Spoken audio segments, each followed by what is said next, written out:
if there's one match from Rafa's story where you think that was a missed opportunity, there was a big chance there I have matches, 2 or 3 in Australian Open.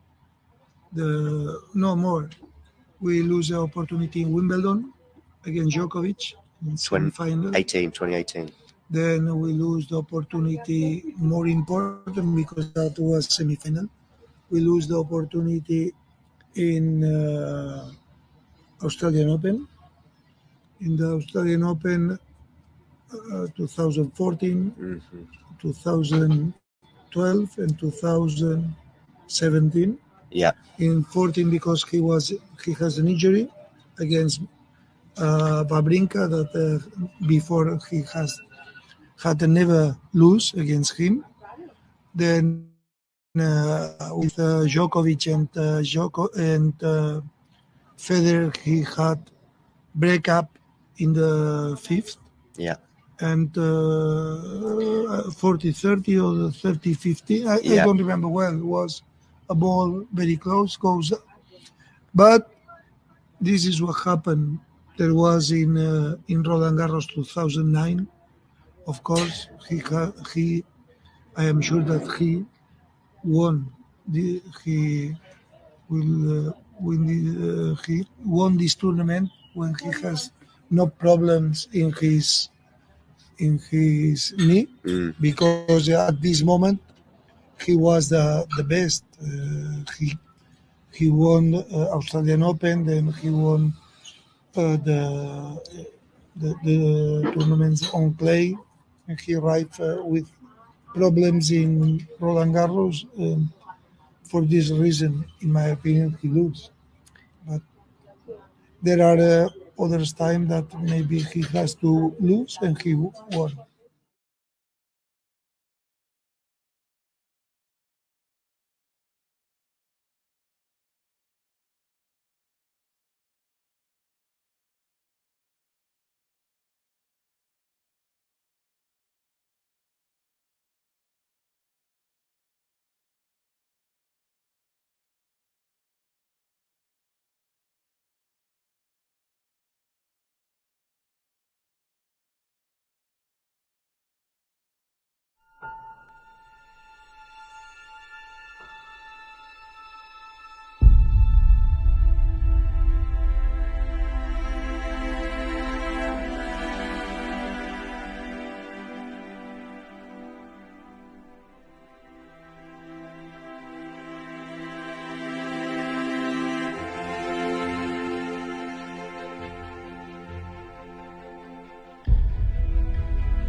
Ready?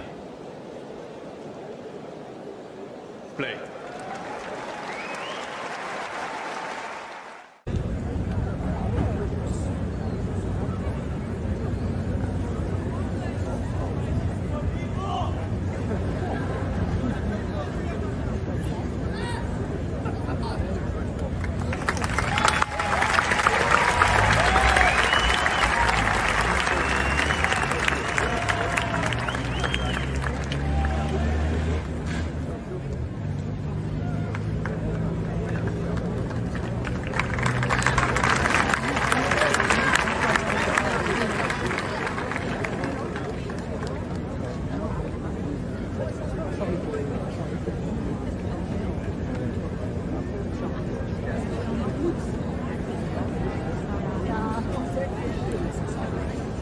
Señoras y señores, fisioterapeuta ha sido llamado al campo.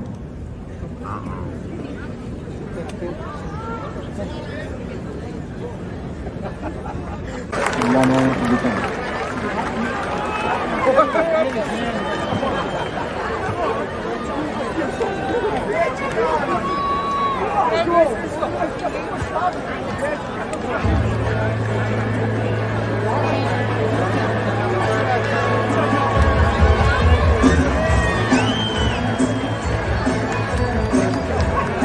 Senhoras e senhores, o vencedor, Thiago Monteiro.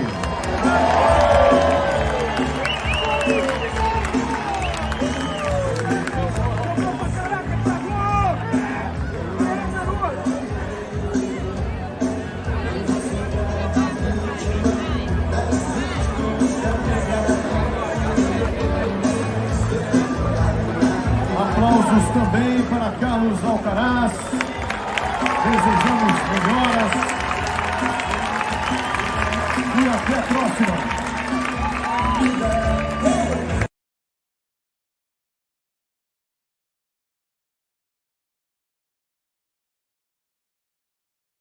I didn't play my tennis tonight, but on the other hand, I was there to win it, so for sure I didn't, live up to my standard as I usually do, so I'm not happy, but on the other hand, like, these 2 weeks were so intense that you just have to look forward and it doesn't matter now.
if there's one match from Rafa's story where you think that was a missed opportunity, there was a big chance there We have matches, two. 2 or 3 in Australian Open.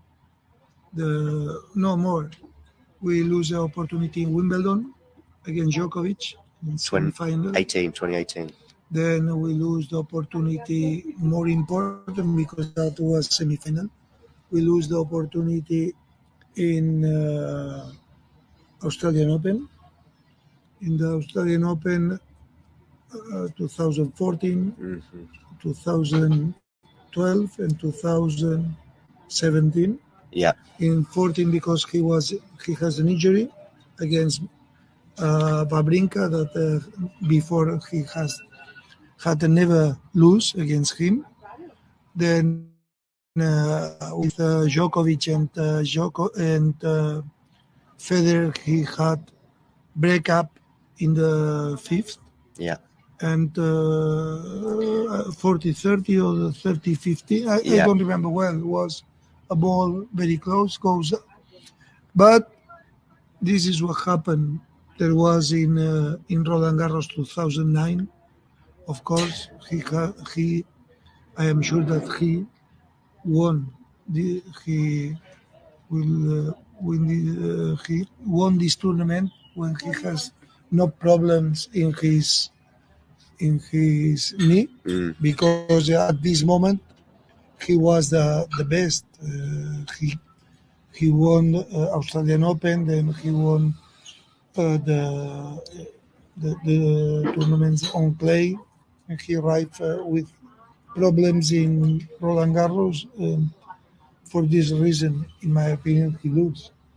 But there are others time that maybe he has to lose and he won.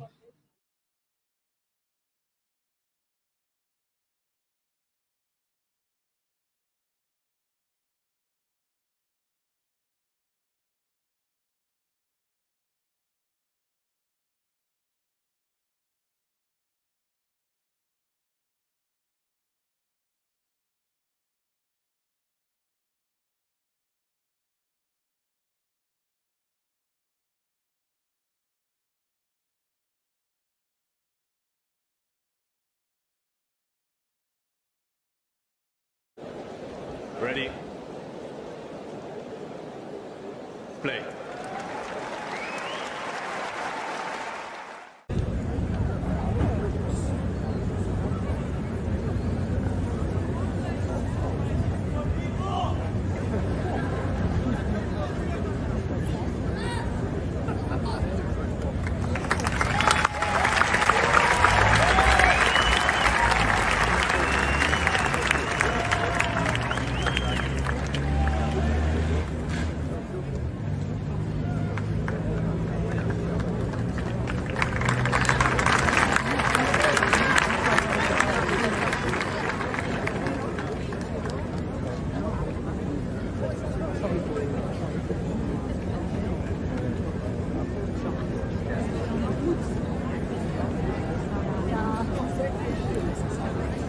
Señoras y señores, el fisioterapeuta ha sido llamado al campo.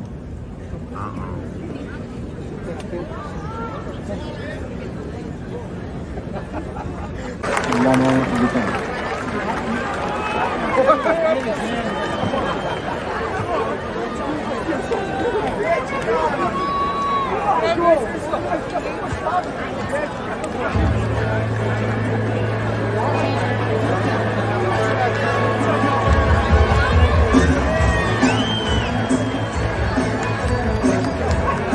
Senhoras e senhores, o vencedor, Thiago Monteiro.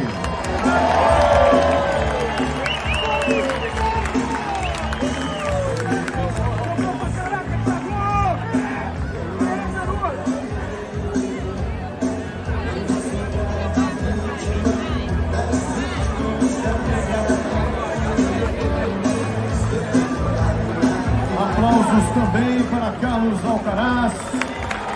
Desejamos melhoras e até a próxima.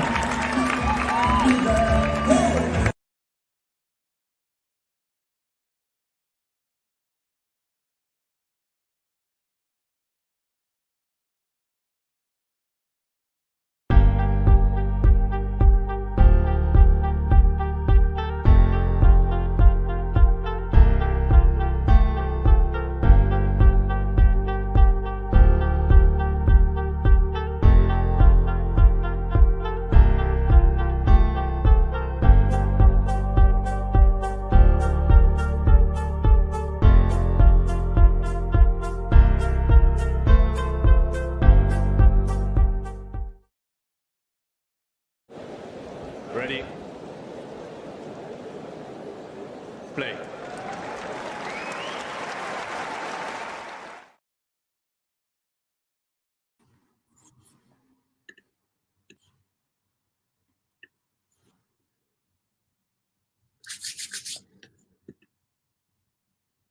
On mute. Can you hear me okay, Isabel? Yep. Cool. How are you? How was San Diego? It was a lot of fun. The weather in the end didn't disrupt things too much, or at least the two matches got finished in the end, which was a relief for the tournament organizers. But does it rain that often in San Diego normally? Not. I don't live in San Diego, so I don't really know. Sure. We are kind of in our rainy season, but in Southern California, but we are at the tail end of it. Like it is a little unusual. Usually we have kind of nice weather by this time. And it was a little hard to get started yesterday. I think we had like 4 rain delays before the singles match started. And there were really, because it's Southern California, there's really no rain cover. So there was nowhere for us to like go and stand under. So I kept going back outside and going to my car and then waiting for the rain to stop and then coming inside. And I did that so many times that my car battery died. Oh, yeah. By the way, have you ever been to Las Vegas? No, never. No, me neither. I don't really know what to expect from today. I think if I guess it's a bit of a show. I can see a lot of people are intrigued by this. Thank you as well for tuning in, and do hit that subscribe button just below the screen and you'll see that wonderful figure, which is just here, tick over. But yeah, I don't really know what to expect. I mean, Nadal actually said today that he hasn't even played a full practice set since Brisbane. Of course, this is really all part of a build-up towards Indian Wells, which of course is not too far away from you in LA as well. I don't know what you're expecting today. Just some nice fireworks, fancy shots, and a bit of a show, I guess. I'll be honest with you, I didn't hear about this until last night. Okay. My sister asked me. It's been in the pipeline for about, I don't know, no more. I was going to say 2 months, but maybe 6 months ago, they sort of announced this. At that point, it was like, okay, well, what kind of condition will Rafa be in? Of course, we didn't realize that Carlos might have some injury concerns as well. It's the first time we've seen him in almost 2 weeks since he injured his ankle in Rio. At that point, we were thinking, will he even make Indian Wells? Well, he soon allayed those fears. But yeah, we've got this show. Clearly, there's a lot of dollars involved, and that's the main thing. It's an exhibition. If Rafa doesn't injure himself, win some games, looks quite good, I guess that would be fairly positive from his perspective. Yeah, I don't disagree. Sorry, I'm eating lunch while we do this. Yeah, I don't think Rafa will try to do anything that will sort of injure him or like put a damper on his like French Open run. I think that's kind of all he's focused on right now, because I mean, I think this is pretty much the last year we're going to see him. So he probably wants to have a good run at the French. So I don't think he'll do anything to put himself in danger of that. They probably offered him a lot of money to do this. That would be my guess. Oh, for sure. I mean, there's also all sorts of unbelievable figures to practice or have a training session with Rafa being banded around as well from yesterday. I mean, I think really the only reason it's these two is because, Carlos had the most successful of sort of the young generation coming up. And since they're both from Spain, they were like, oh, perfect. Let's have this battle between like the young Rafa and the old Rafa. Like it seems a little, I don't know. I wasn't really planning on watching this until you asked me to come on. So I'm not exactly. I don't have a lot of. I think Tom might be right. Tom might be saying in the chat that there might have been some murmurings about this for a year ago, but then Rafa obviously got injured, so they had to delay it. That does kind of sound familiar. We're looking at Carlos, by the way, in a fairly fancy new outfit that I've not seen him in before, with bright white shoes. Of course, we are here in Las Vegas. Indian Wells, I think qualifying and various rounds obviously getting underway in the next 24, 48 hours. Rafa probably won't play until maybe Thursday or Friday, bearing in mind he's obviously got to play a first round there. No longer is he getting buys into second rounds. Mind you, no one is at this tournament, I think. We're just having a quick look at the Carlos injury he got in Rio. Hopefully, our shows, our live streams will be, I mean, it's Netflix. I don't know whether, I mean, I'm watching Carlos bouncing the ball as he's about to serve a practice serve, and Rafa doing the same. Fingers crossed our streams will be fairly close. At least it's not like a Grand Slam final and that I'm going to spoil things for you too much if one of us is in fact in front of each other. Yeah, and I mean, in all honesty, I really expect this to be Carlos winning in straights. I don't really think it's going to be. The thing is, there's the exhibition nature of it. So if one player, let's say Carlos wins the first set 6-2, if the second set is tight, I wouldn't be surprised if we see some antiques, maybe some show-off shots that if they work, the crowd is entertained. If they don't work, Rafa wins the second set and then it's all out for the third. That's the only thing. I think you're right. In a normal scenario, if these were two practice sets without a crowd, I would expect Carlos to win the two practice sets reasonably comfortably. It's 2 weeks since he played, and he's been playing non-stop pretty much for 2 years, whereas Rafa has played 3 matches in 18 months. Yeah, you might be right. I don't usually watch exhibition matches, so I don't really know. No, this is the first time I've been watching one since the Federer bowing out at the Laver Cup. Yeah, I sometimes, if I, have free time, I'll watch some of the Laver Cup, depending on who's on. But I haven't in the last year. And I think I used to watch exhibition matches when it was like Roger and Rafa, like the one they did with Andre Agassi and Pete Sampras. Yeah, that was a classic one. I watched that when that was on, and that was great. But I really haven't paid much attention. The pre-tournament ones you're talking about, like in Australia as well. Yeah, that's sort of, I think they're even beyond an exhibition. They're not playing like 3 sets. It's just like, Maria. It's just for the fans. Yeah, exactly. Yeah, pre-tournament. So I've got it starting. Rafa's going to serve first. Yeah, has he served yet on your screen? No, he just first serve. Yeah, clip the net and goes long. Yeah. I think if we're not exactly the same, we're a second or two apart. So let's see if that holds. Interesting court color, very similar to the what do you call it? The Laver Cup we were just talking about. That must have been close there. We've got a good first rally going on here with both players putting in a lot of effort, and Rafa ends up winning it. Of course, what both players will be trying to avoid is getting injured, bearing in mind one is just coming back from a brief layoff, but still it'll be a test for Carlos's ankle. And as I say, the other one has played 3 matches in about 18 months. But, you can't, people were criticizing Carlos for maybe playing the golden swing and all the rest of it. And, if Rafa gets injured today, people will say, what's he doing playing an exhibition? And I do get that argument. But he's got to put his body on the line at some point in the next couple of days, because he's playing a first round, arguably the 5th biggest tournament on the tour, sometime later on this week. Yeah. I just don't see him doing his do or die style at an exhibition match, though. It's something this silly. Maybe he'll do it at Indian Wells, but not here. Yeah, maybe, maybe. But we'll see. I mean, can you just turn it on and off? Certainly for Rafa, Nadal probably finds it more difficult than most to do that. Yeah, probably. Anyway, 15-all in the first game here. I mean, I actually think in a way, rather than who wins the match and who loses and what the score is, I think we're actually going to be watching, particularly Rafa, just to see how he moves, how he plays. Is it competitive? Does it look embarrassing? Does he look like a 37-year-old trying to be a 27-year-old? Or does he look, are there some signs that he's going to show us that actually, he can win some matches at Indian Wells? I think that's maybe the big question we're looking for.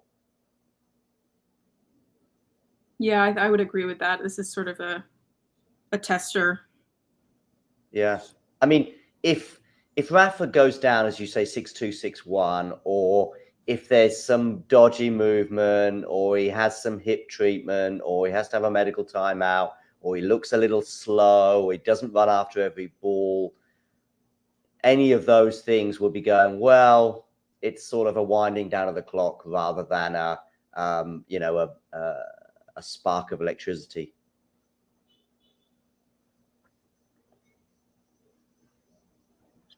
You were at Indian Wells last year, right? I was, yeah. I went for a day. Got to Cool. see, who did I see? I saw Felix. I saw Stan Wawrinka and Holger Rune. I think those were the two matches I stayed the most time at. Okay, Wawrinka versus Rune. Yeah, I vaguely remember that. I think, did Wawrinka win that one? I think he did. He did. It was a good match. It's a fun tournament. If I did get the sunburn of my life. I had been living in England for the last 9 months, and then I came back. I immediately went to Indian Wells, and wow. And there's really, I thought there was no cover yesterday at San Diego. There is no cover in those stadiums at Indian Wells. So if you don't have a hat or something, you're screwed. And I was burned all across the face, all on my arms, my chest, everything. It was horrific. But it was still a good time. It's a lovely tournament. If there anyone from Southern California who hasn't been, I think if I was located there, Rafa's held serve, by the way. So he has won the first game despite losing 2 points. But there's been no sort of fireworks or anything to report upon yet. But he has held serve, so he's avoiding the bagel in the first set at the very least. Regarding Indian Wells, I just think that if I was in the region, it is somewhere I would definitely go to, and probably will go one day. But for example, this year, it was just it's just quite a long way to go. It is not in a big city with a million hotels to choose from. So I imagine if you were going to go there, and I would probably go there for a week or two, bearing in mind the distance, it'll probably be quite expensive. Yeah, and it's not a cheap tournament at all. I spent less money at Wimbledon than I did at Indian Wells. For one, like all American tournaments, you can't bring in your own food. Right. So you have to buy their expensive stuff. I think my grounds pass was something like $60, $70, something like that. Whereas at Wimbledon, it was £20. It was not exactly. It's definitely not a cheap tournament at all. No. And then, of course, if you can't bring in your own food and drink, you're then spending another, I guess, $20, $30, $40, depending on how long you stay for. But if you have 2 meals, probably you are looking at about that.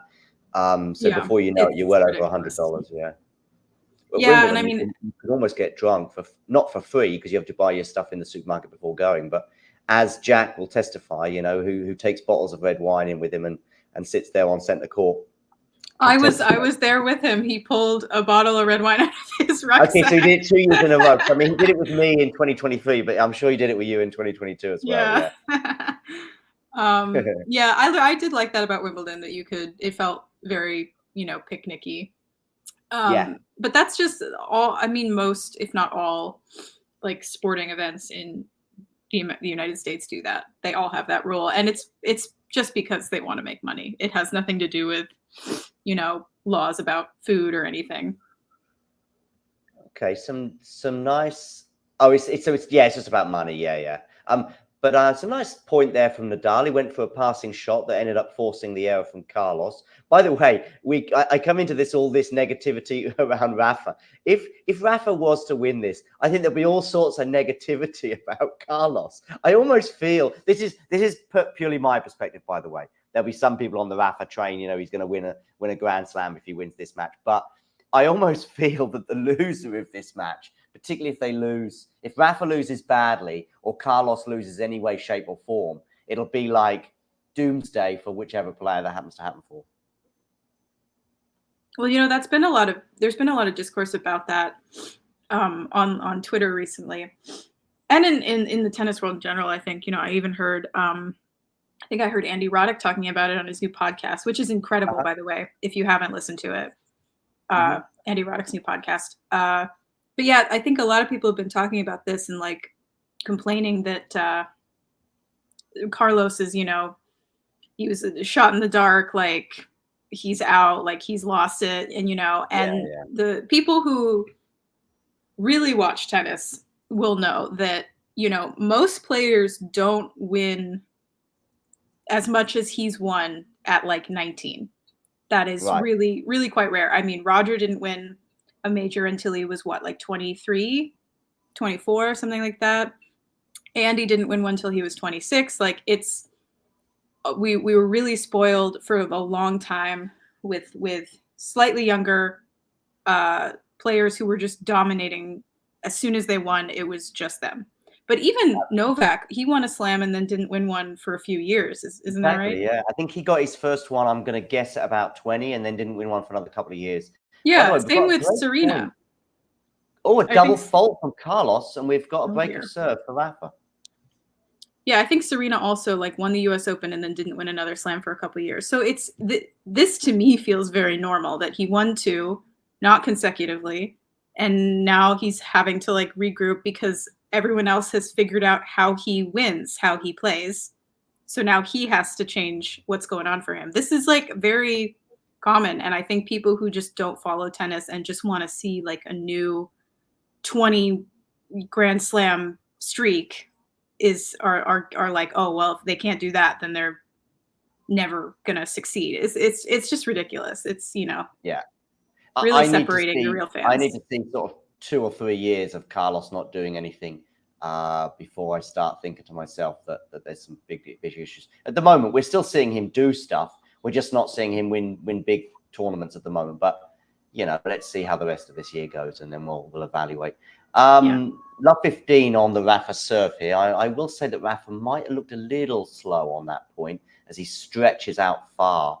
That's also the kind of movement, exactly how he injured his hip going back 15, 16 months ago when it was at the Australian Open. But fortunately for Rafa, he didn't injure himself as he was on the stretch there. Rafa, by the way, part of my pessimism as well has come from some comments that have emerged today. As I say, that Rafa said he hasn't played a practice set since getting injured in Brisbane. He also said that all of his practices in the build-up to Brisbane were extremely optimistic, if you like, and positive, and he was playing well, whereas his practices in the last few weeks, since he's returned to, obviously, the court in Manacor, but also since he's been in the US the last few days, have been nowhere near the sort of level that he was showing pre-Brisbane. So it's 15-30 on his serve here. Snazzy looking Rafa shoes. I mean, I don't want to really contribute too much to the when is Rafa going to retire conversation, because I feel badly. You know, I didn't like it when people were doing that to Roger. So, you know, I don't want to be like, come on, Rafa, like, how long do you really have? Like, I don't want to speculate on his physical fitness, really. I mean, I think he's a bit closer to an answer, but I don't think he knows exactly yet. With every month that's passed in the last, say, 15 months since that injury in Australia, and then particularly, say, since May of last year when he gives the press conference saying he's not going to play the French Open or indeed the rest of the year, you know, the speculation has risen because he also suggested that 2024 might well be his last year. But I don't think he knows. And I still don't think he's 100%. But with every month that's passed, he's getting a bit closer to an answer, because he did say something a few days ago, or maybe a bit longer, saying that actually he does. That's good defense there from Carlos. And now Rafa's in trouble in this point. But Carlos lets him off the hook with a forehand into the tram line that Carlos, I'm sure, would not normally smile about. I think it's a close call, mind you, but it is a point for Rafa. So Rafa said about a week or so ago to Spanish media that he does have an idea of how he would like his career to finish, as in like where and maybe even when. And that's the first time he's really said that. Now, of course, the journalist said, can you tell us? And he said no. Well, of course, because then all of the press leading up to whatever that is would just be, this is Rafa's last time, right? Like, of course, he's not going to say that. Well, he also doesn't know. I still think he doesn't know. I think he has an idea, but he doesn't. I mean, how would you know? Unless you knew you're done, unless you knew, like Roger, don't forget, Roger. We've got break point because we've got no ad out. That's something I want to add. There's no ad out? Right, so it's like doubles. That's why it's saying break point on the screen at Juice here. Oh. Yeah. Weird. I had a feeling. I wasn't even sure on what the rules would be for today, but I had a feeling it might be like that. Are they trying to make it faster? Is that the Yeah, idea? probably. Yeah, probably. I'm sure for an exhibition like this, they would like to have a definitive start and end time. And you still can't be sure, but by doing the no ad out, you could probably put a fixed time of about 2 hours on the match. Because I wouldn't be surprised if it goes to 1 set all, if we had like a third set tiebreak. Nice forehand winner there from Rafa, and he holds for 3-love. I didn't expect a 3-love lead this early. That's from Rafa. No, I did not think that. So the thing is though, if Rafa can just serve well, and he can, as long as there's some comfort there in the hip. If he was in discomfort, then that would have an issue. But if he's just gets that break advantage and just manages to hold on. Oh, nice one, Rafa. Whoa, that was a lovely smash. That was, for those of you not watching, that was kind of a backwards, not facing it, overhead thing. Yeah. Although actually on the forehand side, he's actually kind of famous for doing it on the backhand too. But if he just serves well, he wins this set basically. I mean, he could play badly for the rest of this first set and still win it just by holding serve. I mean, I've seen Rafa pretty much done against Shapovalov in Australia a couple of years ago, but he just managed to serve it out. He got an early break in the 5th set, and even though he was struggling, Juan Carlos Ferrero. At least I've got subtitles on my I also screen. do. Yeah, so Mary Jo Fernandez with Juan Carlos Ferrero, so I can maybe relay this. Good to have you here. Juan Carlos is looking quite relaxed. How's the ankle and what are you looking for? His movement in this one. Yeah, the ankle, we recovered as fast as we could. It was something difficult, but at the end, he's young. And for this kind of injuries, he recovered very well. The main goal is not to head up, to try to play. Yeah, basically, he's okay. I mean, I don't think, as much as there was a lot of money on the line here, I don't think Carlos or his team would have taken too many risks with this match. He like Rafa, both of them need some practice time before they, go into the Indian Wells. And this is almost like an open practice session that we would normally be watching a couple of days from now at Indian Wells, but we're just watching it for an incredibly large amount of money. Yeah. So I just want to, I don't want to speculate on his fitness, but I do want to speculate on when he would actually announce his retirement a little bit. If he's saying that he has an idea, it has to be the French Open, right? Or Olympics. Because that's right. That's this summer. Yeah, I forgot about that. And it's all play, and I think the Olympics as well offers a kind of a hybrid between, if he knows he's done, like if he knows that he can't represent his country to any, realistic aim, and he's not going to help his country win a medal, then, he's not playing the Olympics and he's saying goodbye, probably on Philippe Chatrier in a first round or second round loss that, he could get to the third round at the French Open, even if he's struggling a bit and his movement is not great. But that would be a sort of, unfortunately, I'm done and this is the best way I can do it. And I want to finish on the tennis court and kind of have a Joe Wilfred Tsonga sort of bowing out. Tsonga did the same at the French Open a couple of years ago.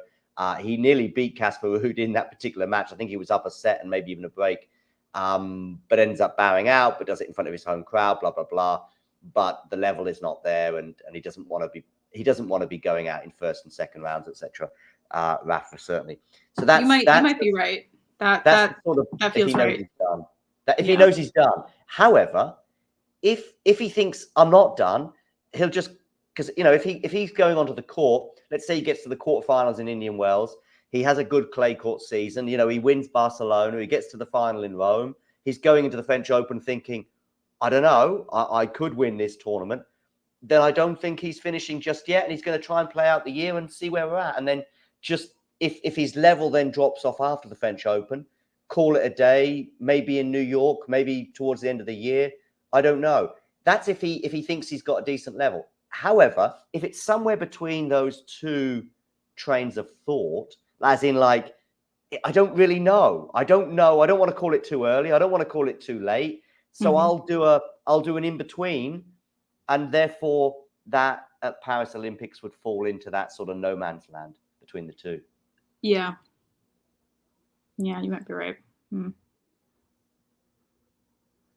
mean, they're not ideal scenarios. No, but it does feel. I mean, if he wouldn't do it at the French Open, where he is effectively French, like it does seem very storybook to do it at the Paris Olympics when it's the same courts, right? Like that. Yeah, that does feel like it would be a very bow-tied kind of ending. But yeah, I mean, it's also Rafa, and he could decide, like Andy, to be like, no, I'm just never gonna, you know. I mean, it's all about two things really.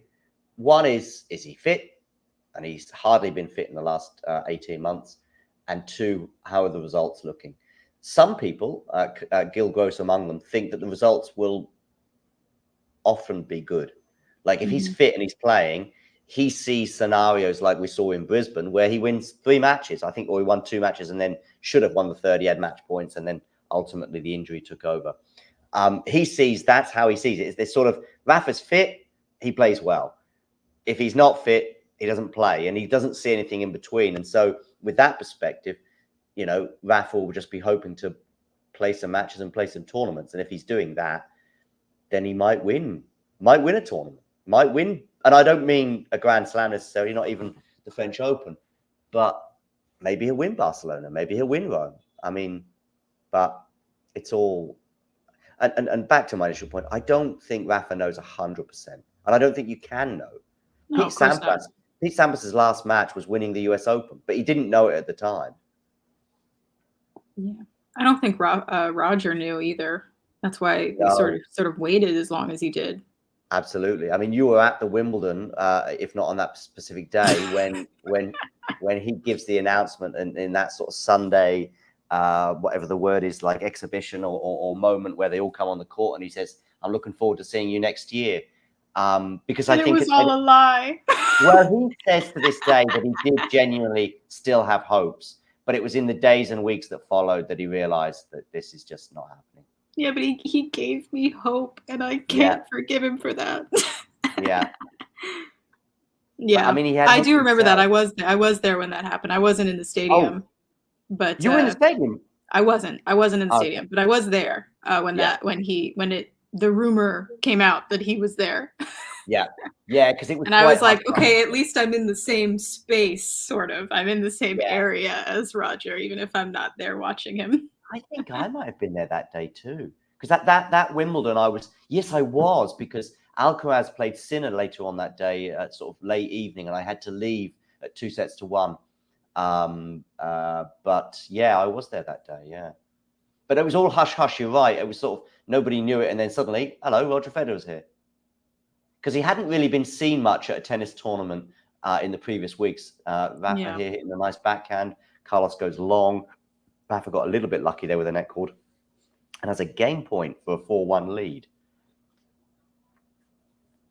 I haven't seen anything from either player to get excited about yet. Yeah, not really. We haven't had a lot of good I've not seen an incredible drop shot from Carlos that Rafa chases down, does an incredible dink, and then Alcaraz chases that down and lobs like Rafa, and we're going, wow, these two guys are really bringing it today. So somebody's asking, could Team Rafa and Murray be retired by next year? Oh, definitely. I mean, Team, I don't know. Team, I'm not sure. And even Andy, like, I don't want to assume with him because I don't want to get killed by his fans. But like, it's tough to say. Team, I don't know. I wouldn't be surprised. We really haven't seen much of him in the last few years. Actually, he has said something, Isabel. Dominic did say something the last few weeks where so his situation is different, of course, to Rafa's in particular. Oh, we've got Michael Douglas here. Someone's going to have a quick chat with him and Catherine Zeta-Jones. Anyway, the Dominic thing is all about the level. I see David Ferrer being interviewed as well, because I think this is being kind of shown in 2 languages. So I'm sure David Ferrer is being interviewed for Spanish TV, or Spanish speaking TV. But yeah, the Dominic thing is all about his level, and his level has just nosedived, hasn't it? Yeah. So it's pretty sad. I can't watch him play anymore. I get too depressed.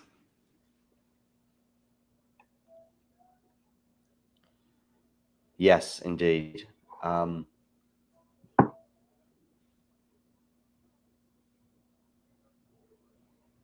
was talking to Vanch from Tennis One yesterday at San Diego, and he actually reminded me that the Olympics are going to be in Los Angeles in 4 years, which right. completely forgotten about.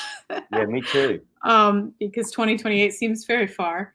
Yeah. But yeah, he reminded me that they're going to be in LA, so I sort of realized that I have to continue living here until that's over. Yes, for sure. Hi, Kren Boogie. I don't even know what that means. It may even be your real name. If it is, wonderful.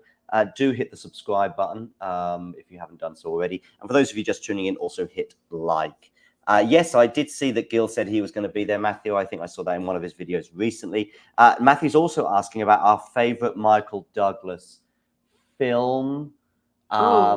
I'm now going to Google Michael Douglas films before I. Yeah, I can't remember a lot of movies he's in. Oh, I know a few. I mean, you've obviously got Basic Instinct. You've got Falling Down.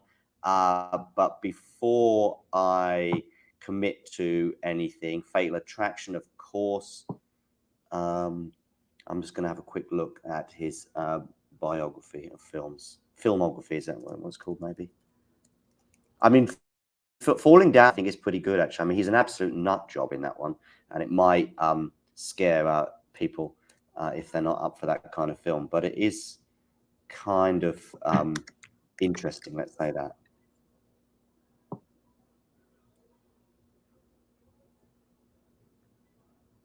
I'm tempted to go Falling Down. Yeah, a lot of his films at various points have kind of had a similar feeling or theme. I'm looking at Basic Instinct. I'm looking at the front cover of the sleeve of the video or the DVD or whatever.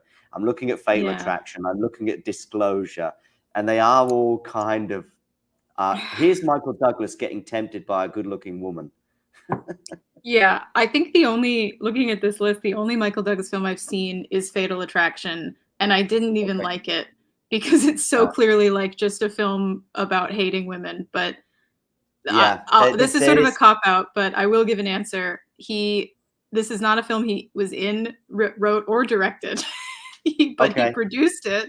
He produced One Flew Over the Cuckoo's Nest, so I will go with that one. He is involved, but he's not in it. Wall Street, I haven't seen, Matthew, so I'll have to refer. I haven't seen The Game either, but both Tom and Terry were quick off the mark to suggest that film. So seen that. There we go.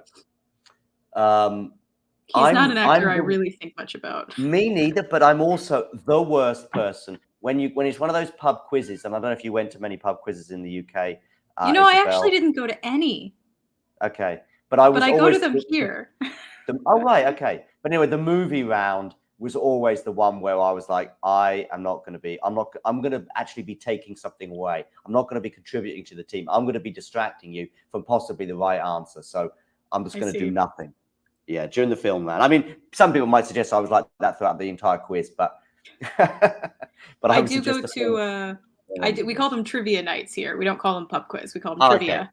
Okay. So I do go to trivia every week with some friends, and I'm very good at the bonus questions that have nothing to do with the category that we just went through. For some reason, those bonus questions are always some weird scrap of knowledge that I happen to have. I think last week there was one about like a sitcom from the 60s, and then a random album from the 90s, and like other stuff. Just like, I'm good at those, but the categories on the whole, I'm also not great. One time there was a tennis bonus question, and I killed it. That was my moment. Can you remember the question? I can. It was what sport has different equipment for both men and women? Okay, and tennis. Tennis. was tennis balls. The Yeah, balls right. are made differently for women's tennis than they are for men, and we were the only team in the bar to get it right. Yeah. That's you know what, despite being someone who I think has a reasonable knowledge of the sport, you know, especially if I was having a couple of beers and I wasn't focused, I might just get that one wrong or not even know. I'd be mulling it over. There might have been like more of a clue in the question, but that was the main gist of it. Was like this sport has different like sets of equipment for both men and women. Something to that effect. Yeah. Rafa's just won the last 2 points with really good deception, because I think Carlos didn't anticipate him going down the line with that forehand, which is why he was on the stretch. And also the previous serve that Rafa had was something that completely threw Carlos, because he was wrong-footed. So maybe that's just Rafa's nous coming to the fore. But yeah, if he can just serve pretty well for the next half a dozen points or so, then he takes the first set. I'm someone in the live chat may be able to correct me, by the way, but I'm convinced, given we've got no ad out, we also won't have a third set. We'll have, if it goes to 1 set all, we'll go to a tie break maybe or something. Yeah, I mean, it'll probably be first to 10 tie break. That also gives us a bit of drama as well. I can't believe they'd have no ad out but do 3 sets. Yeah, Krenny Ruby, they're saying, do tennis balls weigh differently? I think they do, right? Yeah, they're heavier for men. Yeah. And I think it's been a bit of a controversy in the past. Yeah, it has been. Yeah. Rafa Nadal has 2 game points for a 5-2 lead. It's the first time I've seen a tennis match, and around the arena, we just see all different kind of, it's almost like looking at a Netflix screen, looking at the various different things on offer on Netflix. The home screen for Netflix. Oh, that's a loose forehand there from Rafa, 40-30. Of course, with no ad out, it does make you a bit more vulnerable on serve. I like your idea, Tom. We should do a tennis pub quiz stream. That would be fun. I mean, we kind of have on Jack's pod. Maybe I don't know. If yeah, he's very good at coming up with those questions. Yeah, I don't tend to do very well, so we can move on. When he and I met at Wimbledon, he had a list of like tennis trivia questions that he was going around and like asking people. and then ended up like giving me the quiz, and I had to get through. I don't think I did very well. We've got a break point for Carlos because we've got to juice, and as I say, with no ad out, we've got a break point. So this could be pretty important regarding the entire first set, I would argue. 4-2, juice, no ad out. The winner of this point will either take a 5-2 lead or it'll be 4-3 and back on serve. Backhand return, forehand from Rafa. Pretty low net coverage from Rafa, actually. It's been quite a big theme of the day, although that one loops over a bit more classic Rafa-like. Did Rafa go long there, or did that land in? Oh, how come we've got advantage Rafa if we hadn't? Maybe there's a peculiar rule. Because we definitely had no ad out earlier. Yeah, maybe I saw it. Maybe the only thing I can think of is there's another new rule, which is no ad out for the receiver, but actually you've got to get an advantage for the server. That's all I can think of. Well, that's all I can think of. That they're trying to make a few more breaks of serve. Rafa holds a 5-2 anyway. What's the point of having all those things earlier? I know, it's just to confuse us. And just to add, because the scoring in tennis is not confusing enough. Well, for you and I don't think it is, but well, of course not. But you know, part of the reason I think Netflix is trying to get in the tennis game with this sort of ridiculous. I mean, look, Mary Jo Fernandez is right now like sitting with Rafa and interviewing him. Like, this is insane to me. But one of the reasons they're doing this is they're trying to build tennis more in the States, right? It's not as popular as they want it to be. So that's what this is part of what they're trying to do, I think. Yeah, I don't mind this. I know it's a bit, you know, rock and roll and a bit different and stuff, but yeah, let's chat to the players, see how they're feeling, the kind of conversation that he might be kind of have with his coach rather than Mary Jo Fernandez. Oh, is that Rafa's kid? Yeah. Oh. Yeah, and Mary. Yeah, it doesn't matter. Rafa's just being asked, is it an inspiration? He said, yeah, but it doesn't matter if he hasn't got a clue what's going on. Which, I don't know if he's a year or 15 months old. I feel as though... Oh, I think it's less than a year, right? Isn't it? No, it's more, because he was definitely... I think he might have been even in Australia the year before last. So that would be 18 months. I know that like everyone was having babies around that time. It was like Medvedev and Monfils and Rafa. They were all having kids around the same time. Karen is asking you about your Twitter handle. What? Which I know you've been asked a few times before. It's a story. So I'll try to speak as appropriately as possible on this.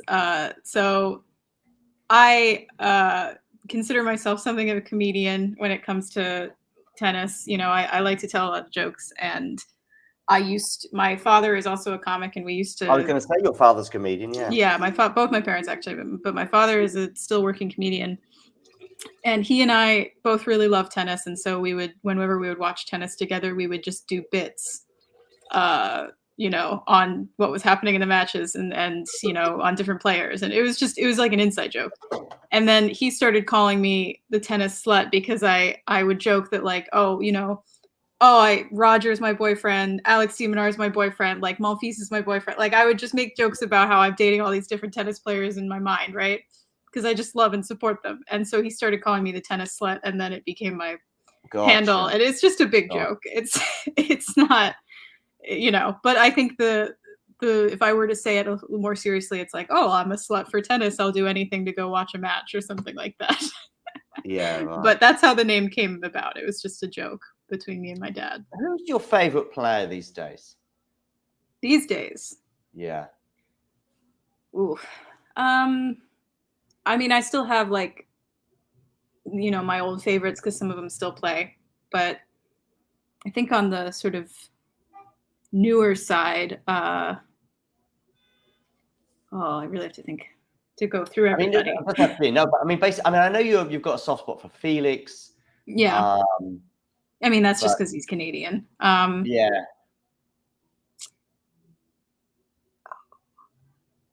I mean, I've come around to Sinner. I do really like him now. I do really like Casper Ruud.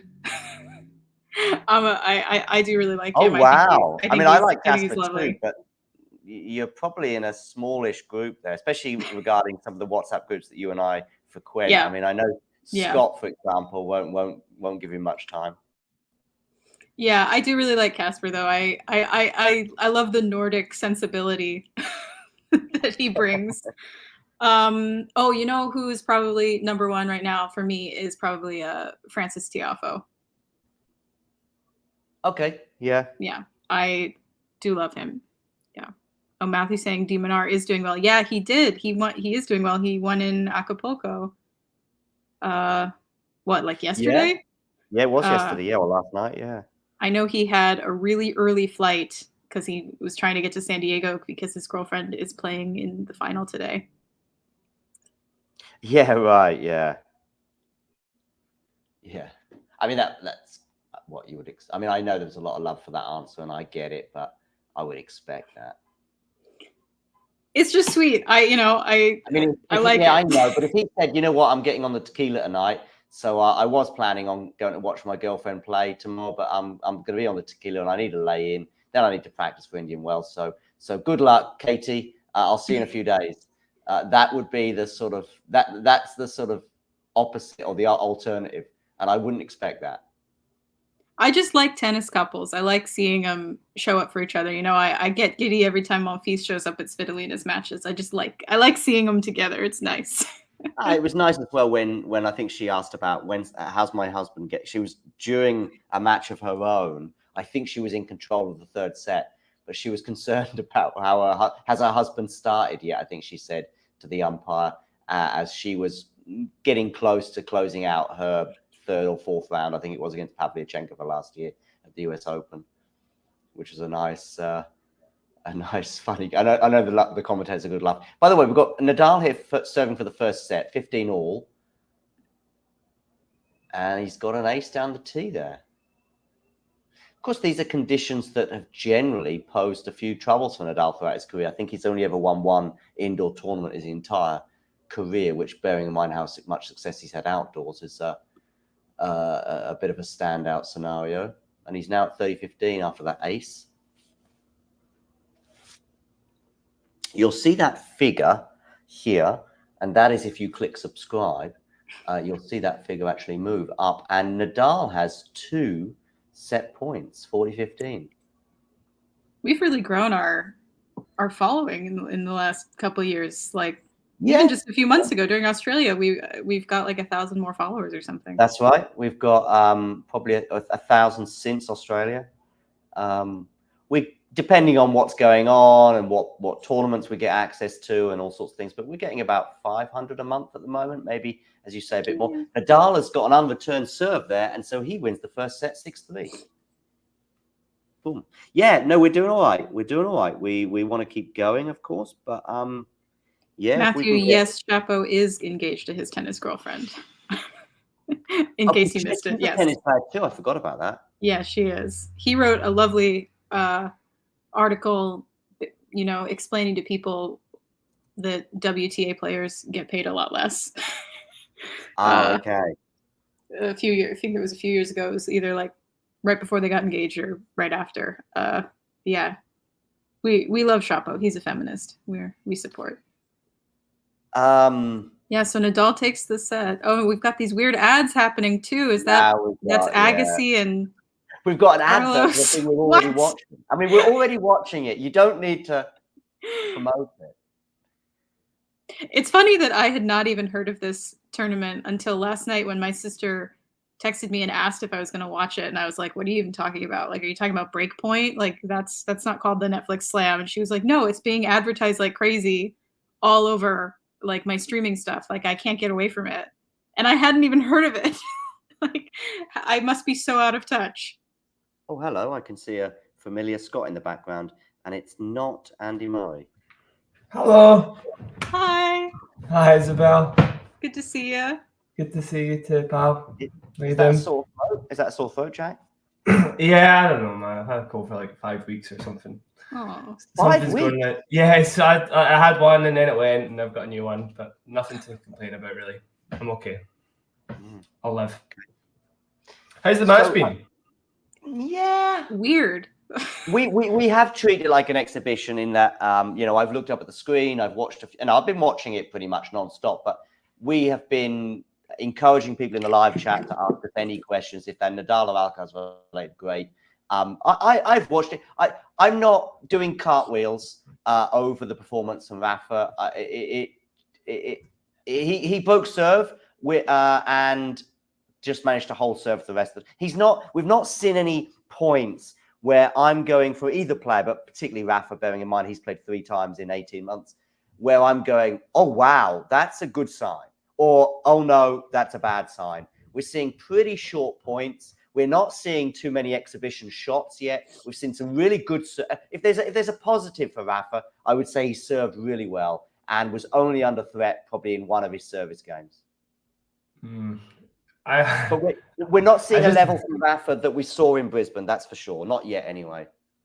The one thing I would say is to folk in the chat that are here to like find out if Nadal is ready to win the French Open or whatever, or if Alcaraz is recovered from all his injuries. I don't know. I'm just here for a good chat. I don't think I'm going to speculate on the tennis too much. It's good to talk about Rafa and stuff, but within the context of this match, it's an exhibition. It is, yeah. You can never really take any stock from anything in exhibitions. No, you can't. I almost think that there's not many positives to take, but and I say this like right at the beginning.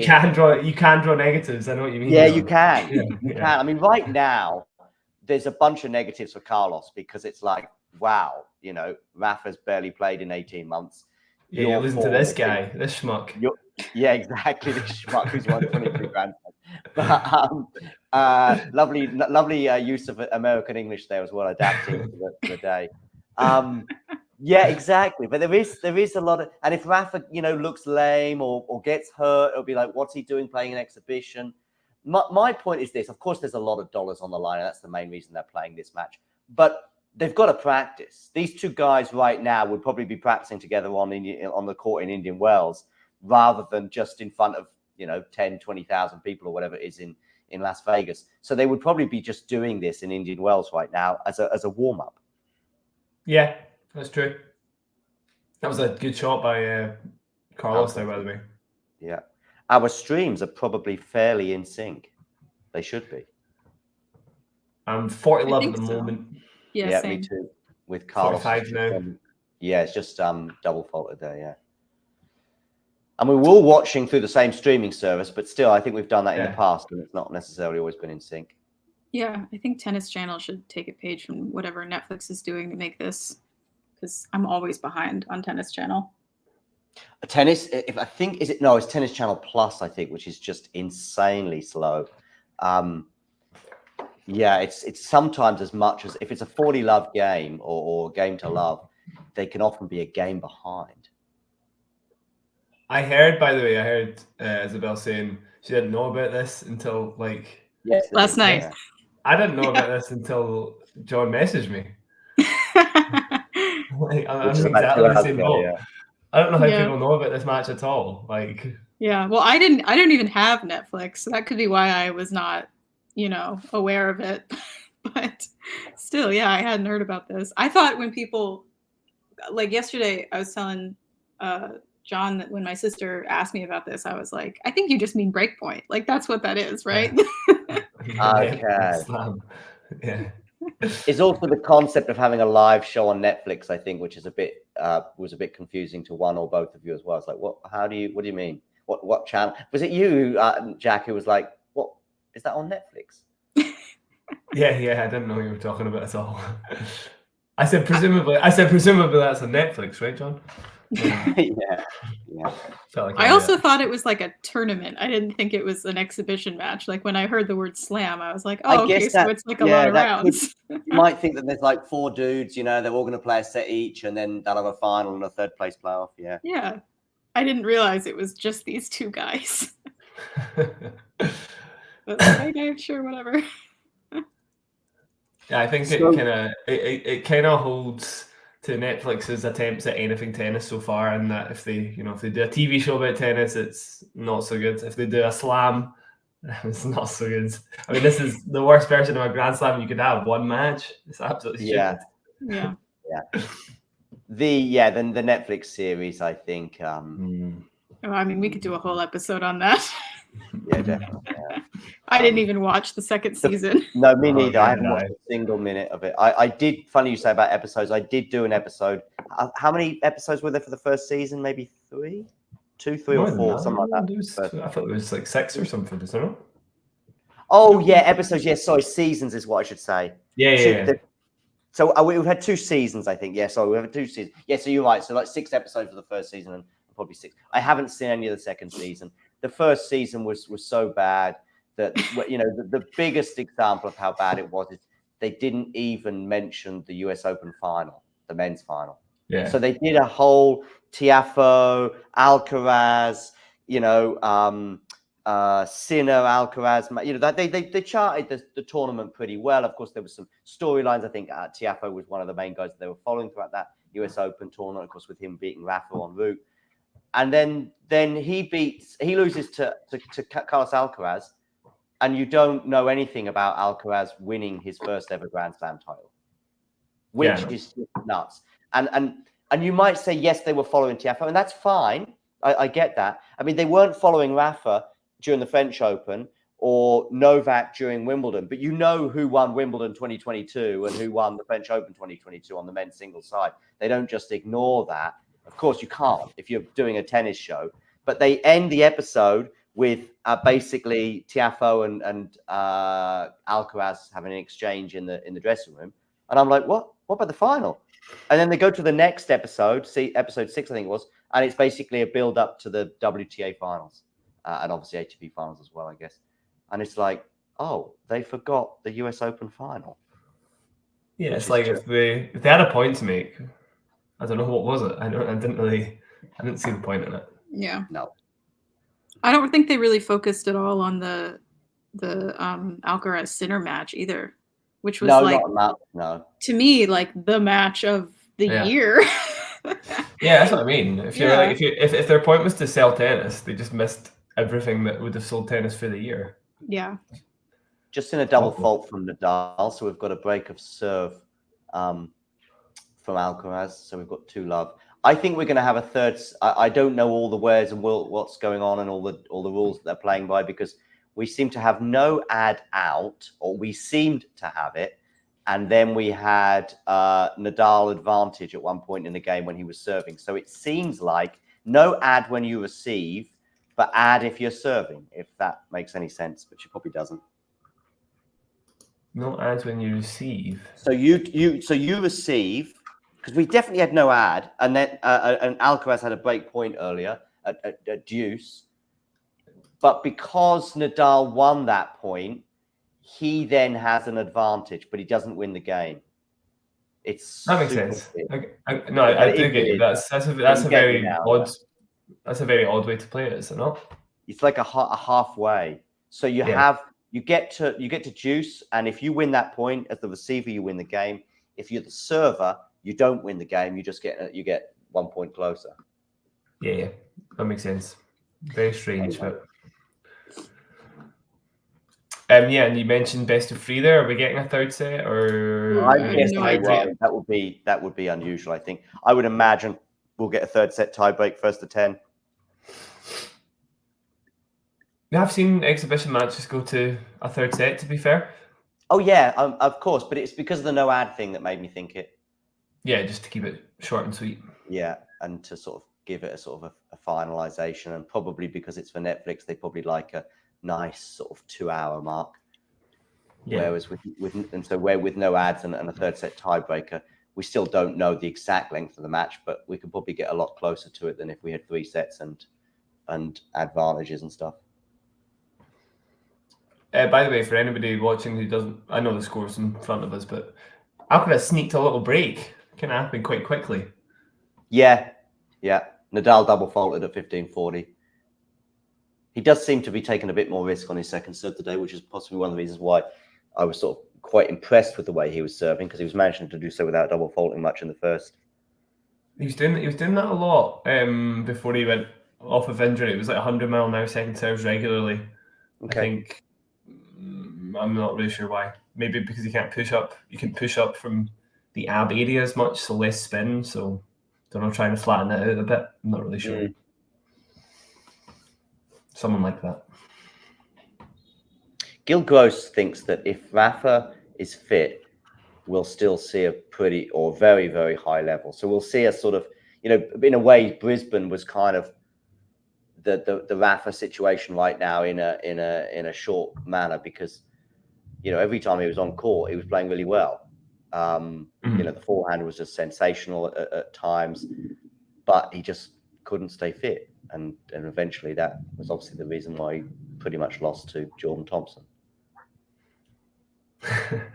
Jordan's playing well. Jordan's playing well, absolutely. I mean, that is another thing to throw in there. I mean, I'm just saying that Rafa has 3 match points, I think, or at least I think he has 3. Yeah. And he was in control of the rally on 2 of those. Yes, that is true. That's true. But first time ATP champion this year, Jordan Thompson. He's beaten a bunch of good players this year. It's not looking like so bad a loss, really. Yeah.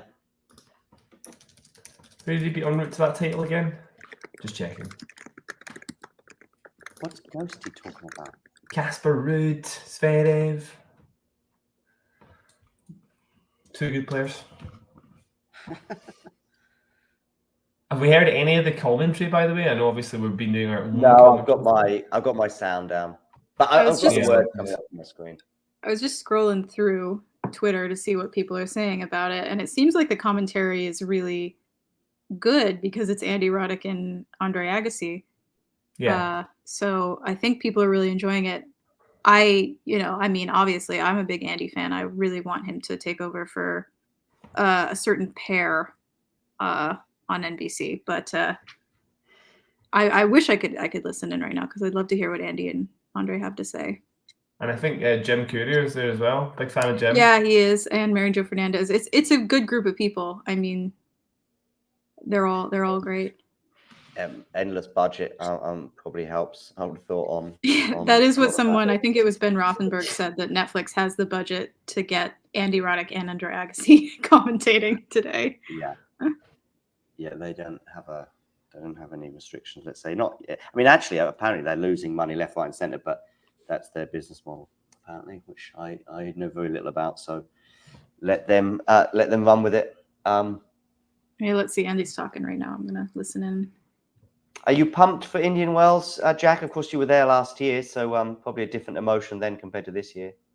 No, I'm still pretty excited for it. It feels like we've not had a Masters. Well, we haven't had a Masters in a while, obviously, on the men's side anyway. And there's quite a lot of kind of moving parts, things at stake. So it kind of feels like the narrative continues at Indian Wells, where we've been on a bit of a lull since the Sinner fantasticness at Australia. So yeah, I'm quite excited to see how it goes. It's kind of hard to say who the favourite is. I think with the conditions slowed down a bit, Alcaraz probably again to defend his title if he's healthy. Not won a title since Wimbledon.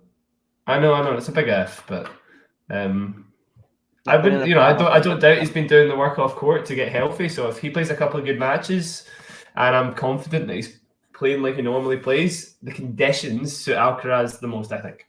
Yeah, I just don't know. I think there's question marks over. I mean, there's no question marks about Sinner, other than the fact that he's never won the tournament before, even been in a final there. But he got to the semis last year, did he not? Yeah, I know. He lost to Carlos in a great match, did he not? It was very close. Maybe not great. I think that was the straight setter, wasn't it? But I think so. Another double pop from Rafa. It was still a great match, quality-wise. So this second set is going the same way as the first set, just opposite players. 3-love lead. By the way, Jack, what are your thoughts on Andre Rublev and what we saw last week? Oof, yeah, a hot topic, eh? I don't think anybody's surprised it's happened, right? No, it's been coming. Not at all. Yeah. So I mean, he's even doing it at UTS exhibition. I mean, yeah. I think there's claims, and I agree with him slightly that maybe it wasn't literally a defaultable offence, but it, pretty much was too aggressive, really, to let slide in anyone's books. I think if you even getting into semantics, it doesn't matter. Again, he's just been doing stuff like this for way too long, and he had it coming eventually. So hopefully it's a bit of an awakening moment, and he kind of learns from it a bit. Yeah, fair. The thing is, if you're an Andre fan, and I to some extent I am, as in like I think he's a nice guy. I like the cut of his jib most of the time, and but you can still say, yeah, but that's just way out of line. But I can still be an Andre fan if you like. That those two are both compatible. But yeah, he got way too close to the mark in every sense. Yeah. Regarding that. I mean, I don't condone his behavior. Really, in the stuff that he's done, it's mostly to himself usually. Yeah. He usually beats himself up, and I don't even really like that behavior because I just feel badly for him. And I'm like, you gotta, dude, like work it out. Come on now, like pull yourself together. Get a sports therapist. Do what you have to do to work out these issues. Yeah. So I do feel badly for him, but I also, I completely agree with the decision to default him. I think he needs some kind of wake up call. Yeah. I mean, if at my office I got stressed with a colleague, in a way, especially if it's somebody who's below me in the food chain, if you like, and I just went up to their desk and I screamed at them like that, especially if I had a temper. People do get away with it, to be fair, John. Oh yeah, I've been screamed at by men at work. Like they get in my face and scream at me and tell me I'm a moron. Like that's happened to me, and they don't get fired. But they should. Oh, of course they should. Reaction, let's say. Yeah. I mean, I know. There's people in the comments now saying like he didn't break the rules, and it's like, sure, but it's one of those rules that like it's subjective, right? Like it's a judgment call. Like the supervisor has to decide, whether or not. It's not like I don't think it's a firm rule. Like you have to kind of decide for yourself like what abuse really is on court, and they decided it was, and that's fair. Yeah, definitely. I think it was Rafa's father there just clapping his own son's backhand, which it was pretty mean. A pretty mean forehand. Yeah, it was that was a good one. Yeah. I wonder if he does that on when he's facing match point in a Grand Slam final, though. He might. Rafa doesn't shy away from the moment, right? No, but maybe on maybe on Philippe Chatrier. Let's say I don't know. Let's say he's love 30 down to Felix, like he was. I'm not even sure if he was love 30 down at any point in that fifth set. But and actually, that fifth set against Felix is one of the best sets. He played probably the most perfect game of tennis you'll ever see, even by Rafa standards, when he does break Felix. Felix doesn't even do anything wrong, basically, in the whole game, and yet Rafa manages to break him with just insane level. Love it. We've got, by the way, this is maybe darting into a topic that's not worthy of a Carlos Rafa match. So you can shut me down. No, it is. If it's this one, especially. Yeah. I want to talk Humbert very quickly. Go for it. In answer to your question, Sean, I think he doesn't get far at all. I don't think Humbert's changed. I think Humbert's just the same player he always was. Like, really?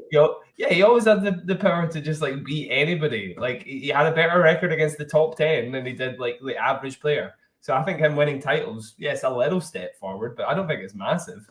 I honestly think this level's always been in him, and he's very likely to not be able to sustain that level over the entirety of like 5 best of 5 matches.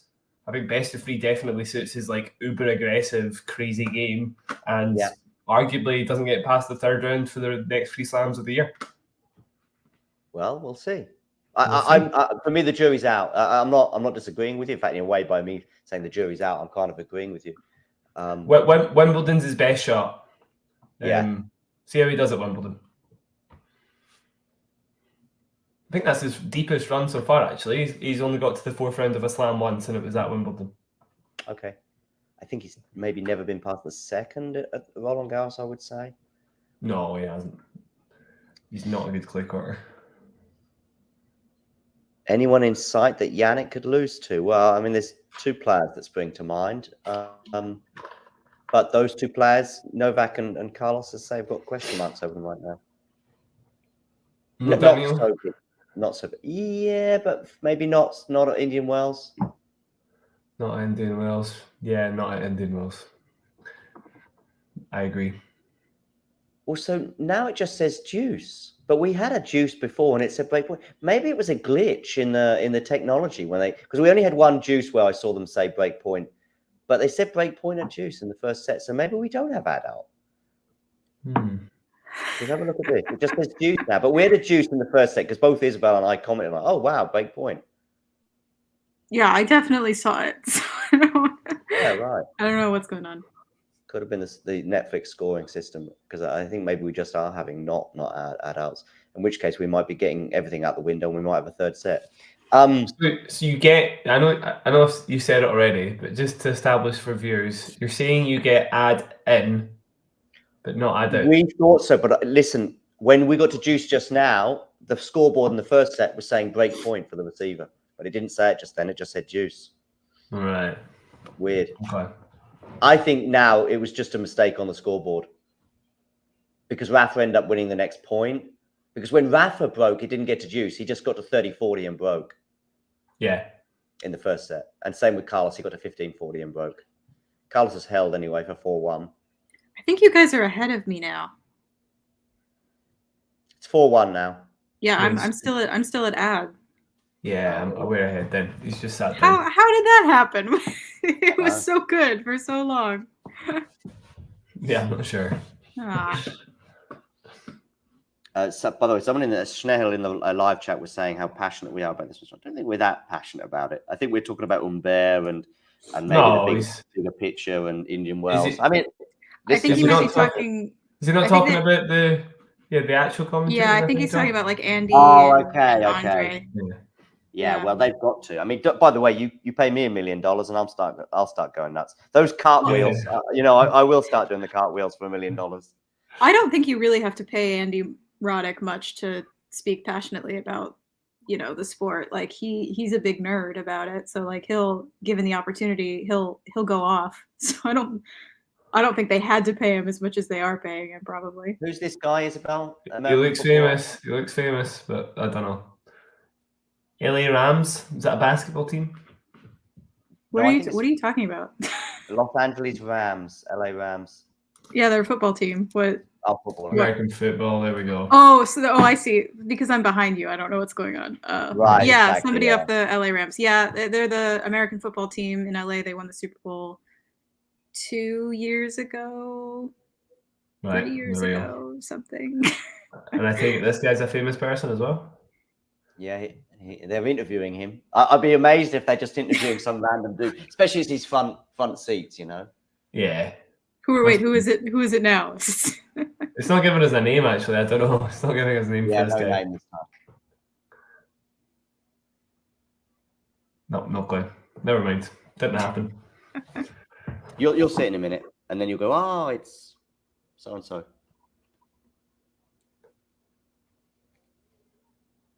I have no idea who this is. I'll be back in 2 minutes. Never seen I'll be back in 2 minutes. Okay. Yeah, I don't know who these people are. Is this the football player, Isabel, or?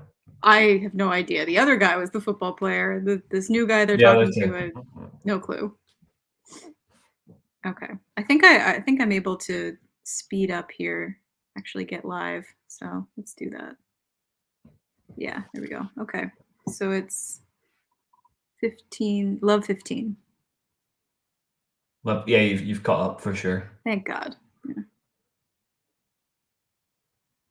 It does seem like it's been lacking a wee bit of explosiveness. Yeah, I haven't really been drawn in. I mean, they've had some good shots. Rafa had this weird, I don't know if you saw it. It was like this funky, he was like turned around, not facing the net, and he hit a forehand like over his shoulder. Yeah, I saw that in the highlights. I did see that in the highlights.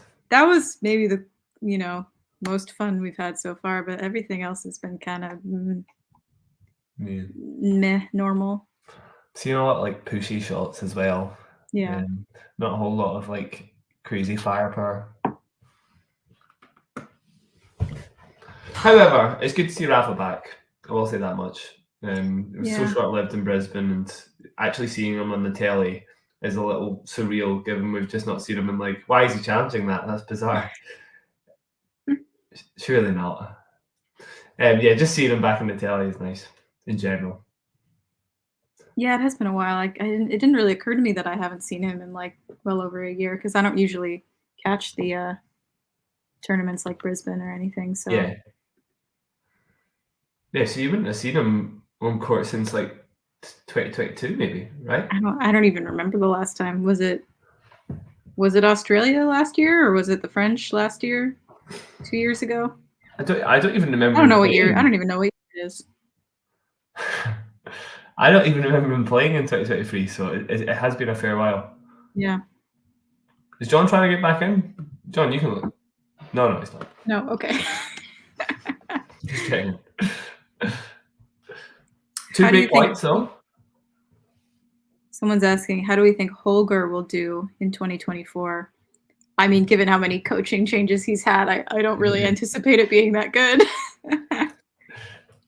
Yeah, not much has changed. He did well in Acapulco, and obviously getting to the semis was good. But I mean, yeah, I agree. I think there's going to be a lot of turmoil in the Runa camp until things settle a bit. So yeah, I don't expect too much from him. I expect like quarterfinal kind of appearances at slams. Did you see any of San Diego or Acapulco this past week? Saw one match. That was it. Which one? The final. Okay. Was it good? I didn't catch it. I mean, Alex was he was good. I like watching him nowadays. I think he's like the ultimate wall. So nothing special. It was quite, De Minaur is good fun to watch if you like him, but for non-fans, yeah. All right. I did see a stat that now Casper Ruud is like, well, he obviously was still this, but it's just mad that he hasn't won anything above a 250 at, what age is he now? No idea. Is he like 23, 24? No, he must be older than that, is he not? 25, actually. It's not as bad as I thought it was. So, yeah, it's roughly that. I thought it was older than that, actually, Isabel. But, yeah, it's still quite mad. You'd have expected him to win something above a 250, given how deep he gets in events and stuff. He hasn't won anything above a 250, really? No. Wow. No. Wow. I know. Okay, yeah, that is surprising. So I mean, the reason both of us would expect that is because he's lost 1, 2, 3, 4, 5, 6 finals of other tournaments, basically. Well, yeah, and he's been in the finals of 2 slams. And he's been in the finals of 2 slams, yeah. I would expect, I thought he had a better record than that. Oh dear. Okay. I know, it's a bit of a shame. I mean, I'm happy Alex is doing well, though. I've always liked him. I always wanted to see him, make the top 10, which he now has. So he is a likable player. I mean, he's getting as much as he could get out of his game. I thought he would go a little further in Australia. I did have him sort of picked as a dark horse, but he lost to didn't get as far as I wanted. Right? Yeah, I mean, it's not a tragic loss if you're going up against Medvedev, but still, I wanted him to go further. I always want like the home players to do well. He didn't lose to Medvedev now, and now I know exactly why he felt like that. He lost to Rublev, and that was that's right. I was torn in that match. Yeah, that was a totally winnable one, though. You're right. Yeah.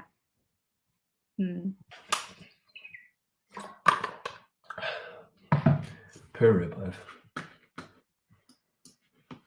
Break point, by the way. We might be seeing a little 5-1 lead for Alcaraz if Rafa happens to double fault here, as he seems to be having problems with his second serve.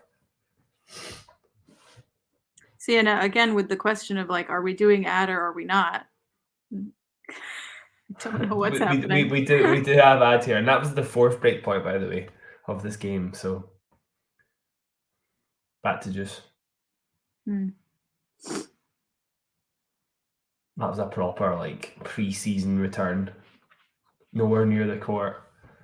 Pretty awful. And we're now advantage Nadal, so he's squeezing out of this one, I think.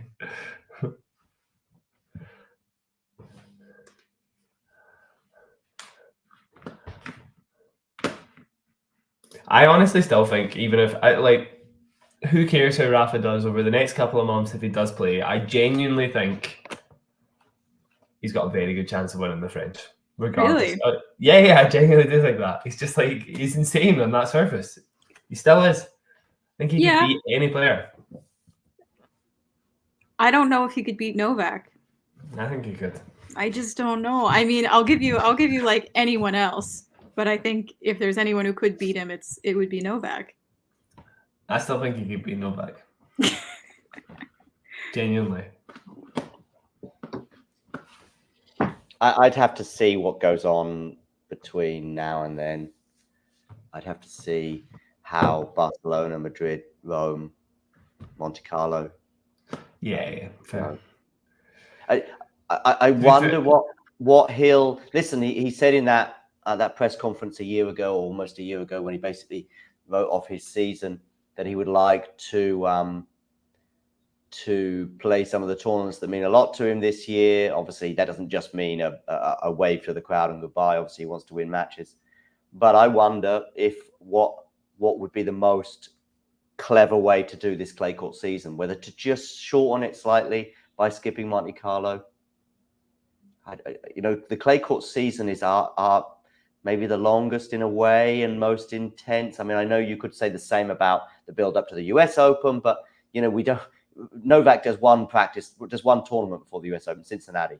Carlos does 2, and I even wonder if he's going to do both of them. We just saw in Australia, the winner of the tournament, the runner-up of the tournament, and Carlos Alcaraz, none of them played a single warm-up tournament for Australia and relied on those first 3 matches to get themselves into a Grand Slam winning position, confident enough that the best of 5-set format, plus just how good they are, assuming they get to the second week, and then you're ready to go. You've got enough reps. Certainly for those players that I just mentioned, and Novak. I think Nadal is someone traditionally who's needed a few more reps. on a hard court, but less so on clay. And I heard Carlos Moya saying a year ago regarding the French Open that there were still question marks over Rafa at the time. And he argued in an interview in Madrid, I remember him saying, where he doesn't need so many reps on clay. And therefore, does he need to play Monte Carlo, to put himself in that sort of peak moment at Roland Garros? I don't know. I think he will play Monte Carlo if he's fit. I'm just saying that I don't know if it's not such a bad thing if he does skip it. Yeah. He's won 10 of them. I mean, 10 or 11. 12? Is he won 12? I thought it was 10. Is it not 12? Could be. No, look it up now. Oh no, 12 Barcelonas and 11 Monte Carlos actually. Oh, okay. So neither of them are right. Okay. Potentially.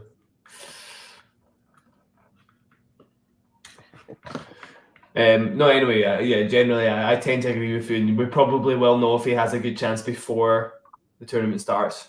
You're definitely right about that. But in principle, if he wins any of those clay court tournaments, or even if he just has a real landmark win, a semi-final over Alcaraz in Barcelona, or a Novak in Madrid, or something. If he has a landmark win or two and some really deep runs, then then he's in the conversation. And once you're in the conversation, once he's in the conversation at Roland Garros, then he's there or thereabouts, isn't he? Yeah, 100%. I hope you've clipped me, by the way, saying that Rafa can beat Novak for when Novak beats Rafa. I'll figure it out.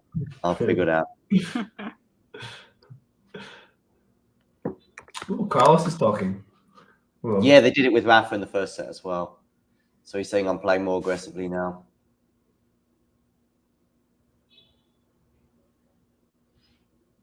So we probably are going to get a third set. I thought we would have a third set tie break, but yeah, the Rafa conversation is just so difficult to really say where we are. I think he still talks a lot about being in. He talked about coming out of this period in North America unscathed. I'm pretty sure he won't play Miami, and I'm pretty sure that if he won a couple of matches at Indian Wells and didn't get injured, he might see that as being okay.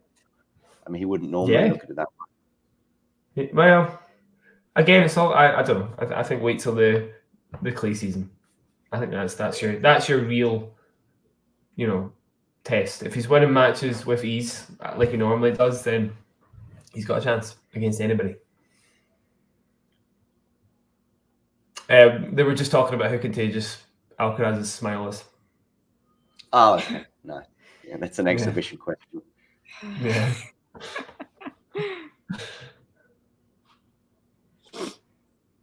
Standard answers. I'm just saying, what's he going to try and do in this service game? Any guesses? Who, Rafa? What's Alcaraz going to try and do on this return game, I should say? Serving at 2-5. I think he just keeps serving as big as he possibly can. So other way around, they asked Alcaraz what he would do in this return game. John, what do you think he's going to try and do? What do you think the answer was? Play aggressively is what I saw, or did I miss? Did I miss that bit? He just said try and put returns on the court, basically. Oh, okay. But as basic as it gets. And he's done that just there. Put a return in the court. Love 15. Oh, sorry, it was a double fault. That's a lie. I looked away for a sec. Rafa is having problems with his serving. That's a thing, is it not? I think that's his 6th double fault. He doesn't normally double. Oh, John's vanished. He doesn't normally double fault, Isabel. Yeah, I was wondering that earlier.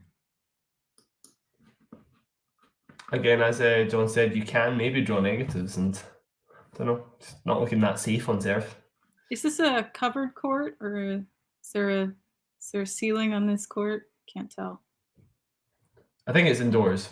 Okay. Yeah. Pretty sure anyway.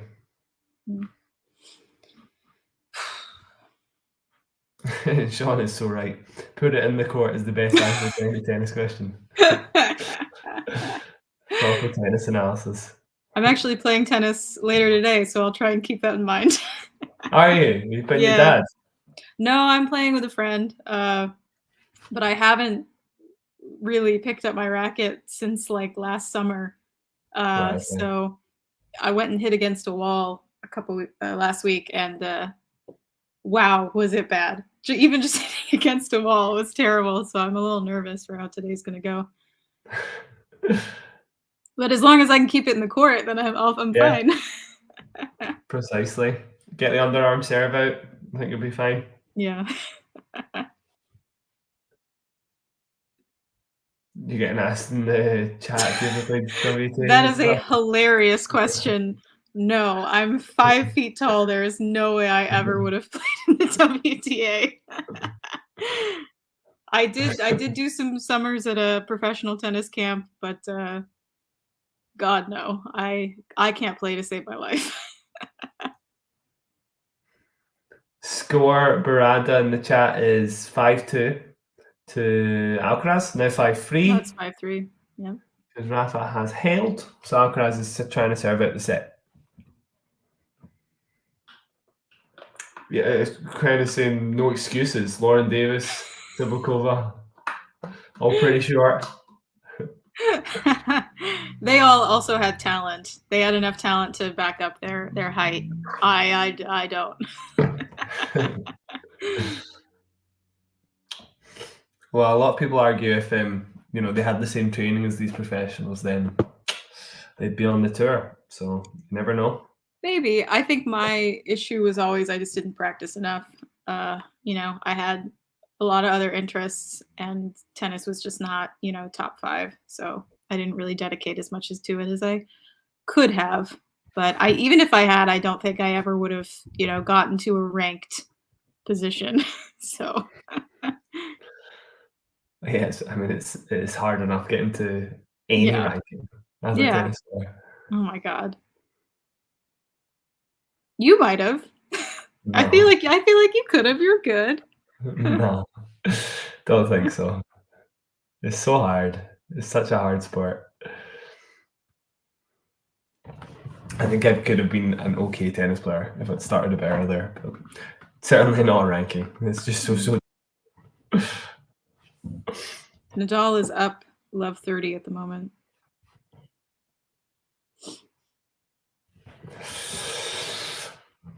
I don't think Netflix will be keen for this set to drag on, so I think Alcaraz will hold here.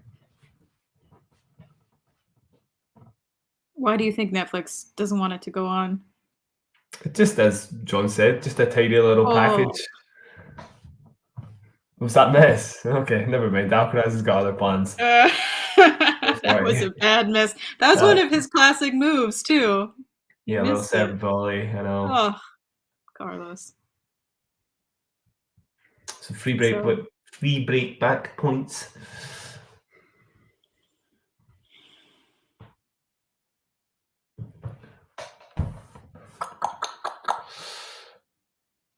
Carlos probably with. Oh no, okay, there we go. Good serve. Has a chance to put it away. He does. So he saves one.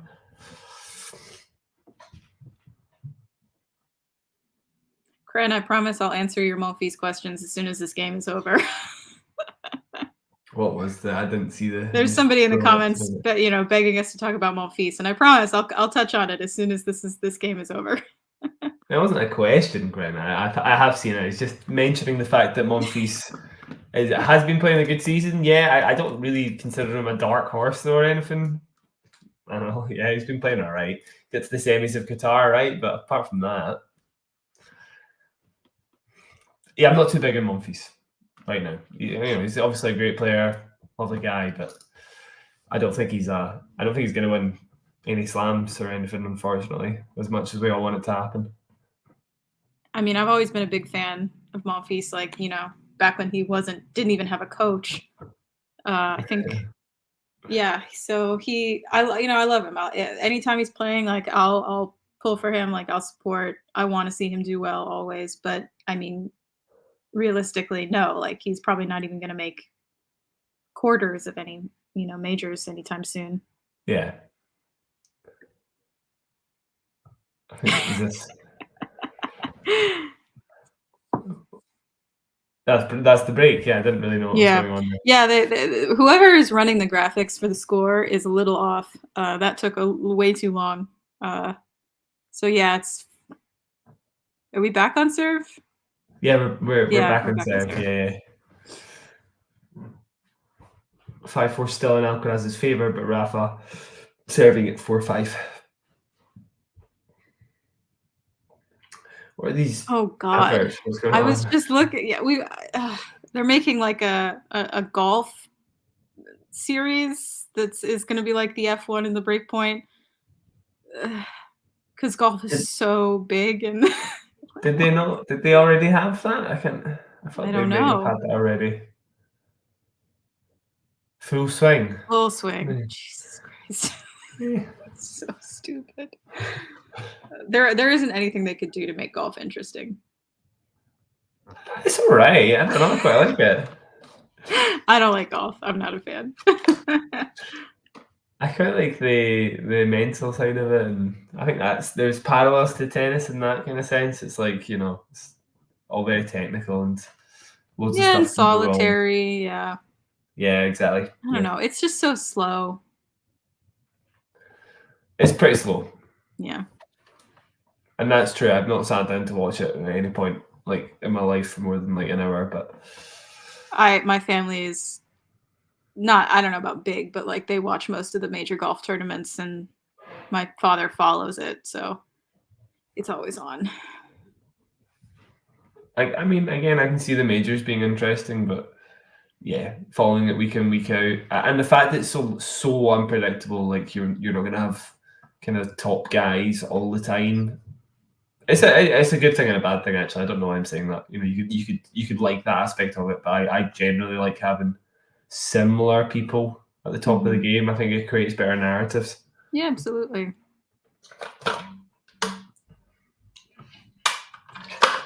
It's almost kind of like, well, obviously the WTA has actually still got, power players at the top of the game, but it's almost like if you prefer your tennis a little bit more unpredictable, WTA, if you prefer it a bit more predictable, ATP a lot of the time. I mean, even just yesterday, I was at the San Diego. There were unpredictable things. I mean, Pegula lost, in straights. I didn't expect that. And then Bolter won her semifinal against Emma Navarro. Yeah. I don't think any of us called that. So, yeah, WTA is still crazy. It's still crazy. Yeah. And you've got a player like Navarro is quite interesting. Who was it? Venus Williams commented on that quite recently, and it's so true. Like Navarro broke the top 50 playing all these lower level tournaments, like below WTA level, which had barely played any on the main tour. Where in the ATP that just would never happen. It's not how the points are distributed, so you get a lot of strange oddities like that just because of the way the tour is made up, where it just doesn't happen on the ATP.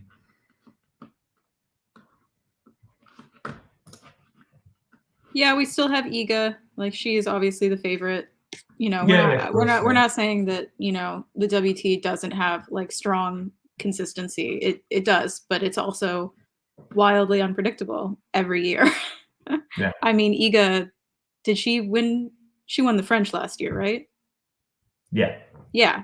But the other slams, like, all won by other people, so. Yeah, I've won the other slams last year. Yeah, Vondrousova at Wimbledon. Oh my god. Yeah, that was. I mean, what? And like even the U.S. Open, as much as I wanted, Coco to win, and I picked her in all of our brackets. I didn't expect that to happen. Yeah. That is the set for Carlos Alcaraz as he manages to break Rafa in that final game there. Managed to make it 6-4. So if we're going to a third set, still to be confirmed, could be a third set tiebreak. We'll see. I might have to. I thought this was going to last a lot shorter, so I might have to dip in a few minutes to go make my match. Well, have you got your match at what's that? 3 o'clock? Yeah, 3 o'clock. Yeah. I thought this would be over by like 2:15. I didn't think. Oh yeah, it'll be 3 sets. Well, it could be a tiebreak. Remains to be seen. Rafa's off to the toilet to change his clothes, probably.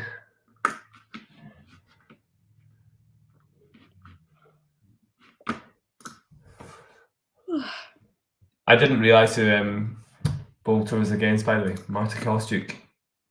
Yeah. I wonder. I think Kostyuk. If she plays as well as she did yesterday against Jessica Pegula, then yeah, I would expect her to win. Because Katie played really well yesterday, but I do think that Emma Navarro was making a lot of mistakes. She was opening up a lot for Katie to win. Yeah. And if Marta just covers herself, then she'll probably win pretty handily. Yeah. But Marta's not quite like Ostapenko levels, but she does have her off days and could hand it to Bolter if she's not feeling it. I got a little starstruck yesterday when I was walking around the grounds. I actually brushed by Marta. Oh, really? And she was coming out of something like the players' lounge or something, because it's a really small tennis center, and I like brushed by her shoulder and I went, "Oh my god, that was," and I was very excited, but I didn't say anything. Did you get starstruck by Vance Romani? Absolutely. I was. I couldn't even speak. He takes the breath away. He really does. He was fun to hang out with, though. He brought me cookies from the media room. Yeah. And got to hang out a little bit during the match. Cool. Yeah. It's a good time. So you're saying he got you backstage? He did not get me backstage. I wasn't accredited to go into the press conferences, although I did try. He tried to convince the media coordinator to let me join into Tennis One's table, because he was like, "It's just another chair. Like, she could be part of our team. It's fine." But it was a no-go. But I did get to like hang out in the media area in the stands. So I was close to the court. Cool. Yeah, I got to walk around, didn't have to go through security or anything. So that was nice. Yeah. Oh, what are they doing now? Walking together? What's happening? Yeah, I'm trying to figure that out. I don't know. Rafa and Carlos are like just walked across the court together. They're standing talking to somebody. Yeah, even the commentator's like, "I don't know what we're waiting on."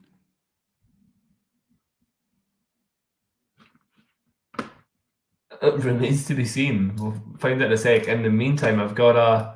Oh, it's someone in the stands. Someone in the stands is having a medical problem. Oh, I see. So they were both walking over there. Okay.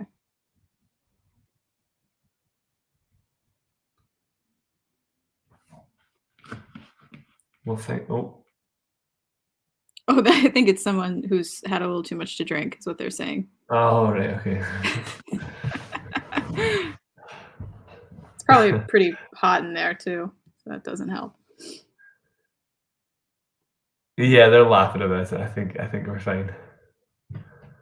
They probably fainted from boredom. Yeah, you're not wrong. You're not wrong there.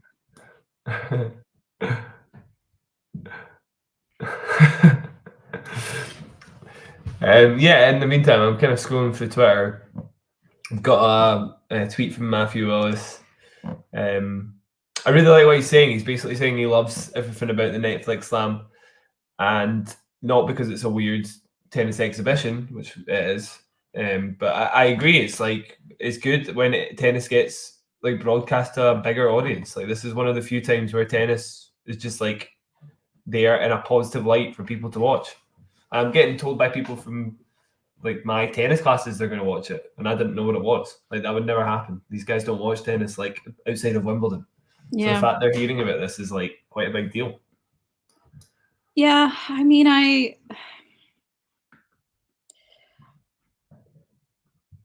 I'm torn about it because like I guess I want tennis to be more popular in the state. I guess, but like to me, I don't need it to be because it's already in my heart the only sport that I follow. So I get it, but then the only thing. Go ahead.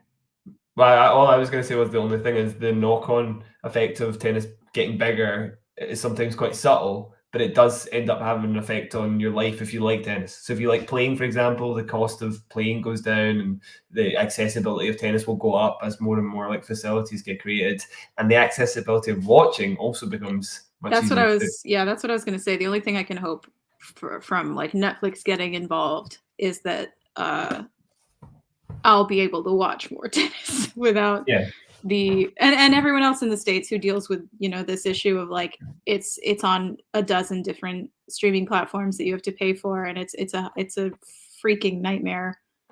That's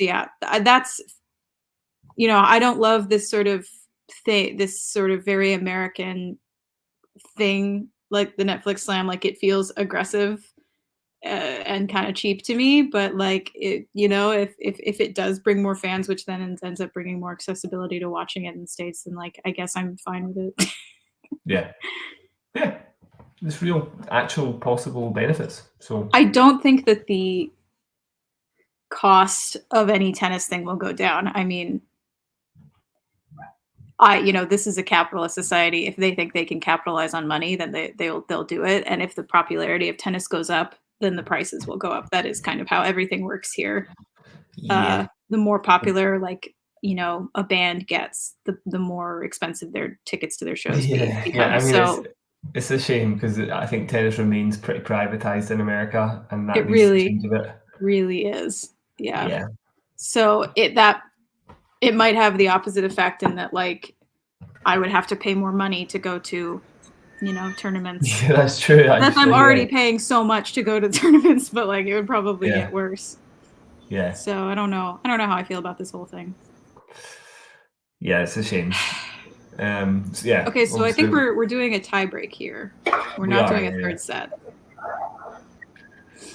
We're currently 3-1 to Carlos. Well, if it ends in the next 15 minutes, then that'd be great for me. Oh, it will. I think that's basically almost guaranteed. Is it to 10 or is it to 7? 10. To 10. Okay. We've got a mini break already for Carlos at 3-1. I want to touch on this real quick. We have an American Slam winner with a personality. Like, her name is Coco Gauff. She won the U.S. Open. She won her home slam. We do not like this. This whole narrative pisses me off so much. We have this person. She exists. She won. Like, let her be that person. Come on now. Yeah. Ridiculous. Are we waiting on a line called challenge here, or are we just waiting for the scoreboard to update? The scoreboards. Yeah. The scoreboard's very slow. I mean, if it doesn't update at some point, you just got to go ignore the scoreboard.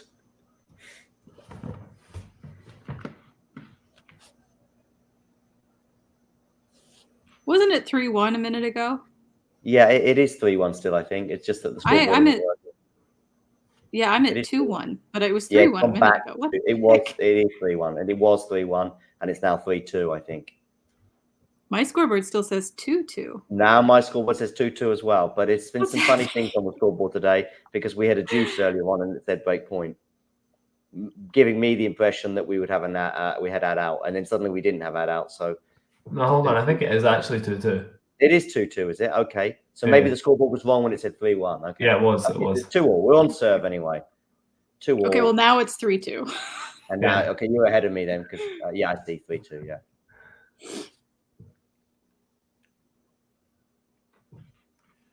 I don't know, Craig. I'm not convinced. I don't think it's about a winner on the men's side that would make a difference. I think genuinely Coco Gauff's brought about as much to the sport as a men's winner would bring to the sport. Do you really think Taylor Fritz winning Wimbledon is going to make tennis explode for America? Like, I mean, it didn't when Andy Roddick won.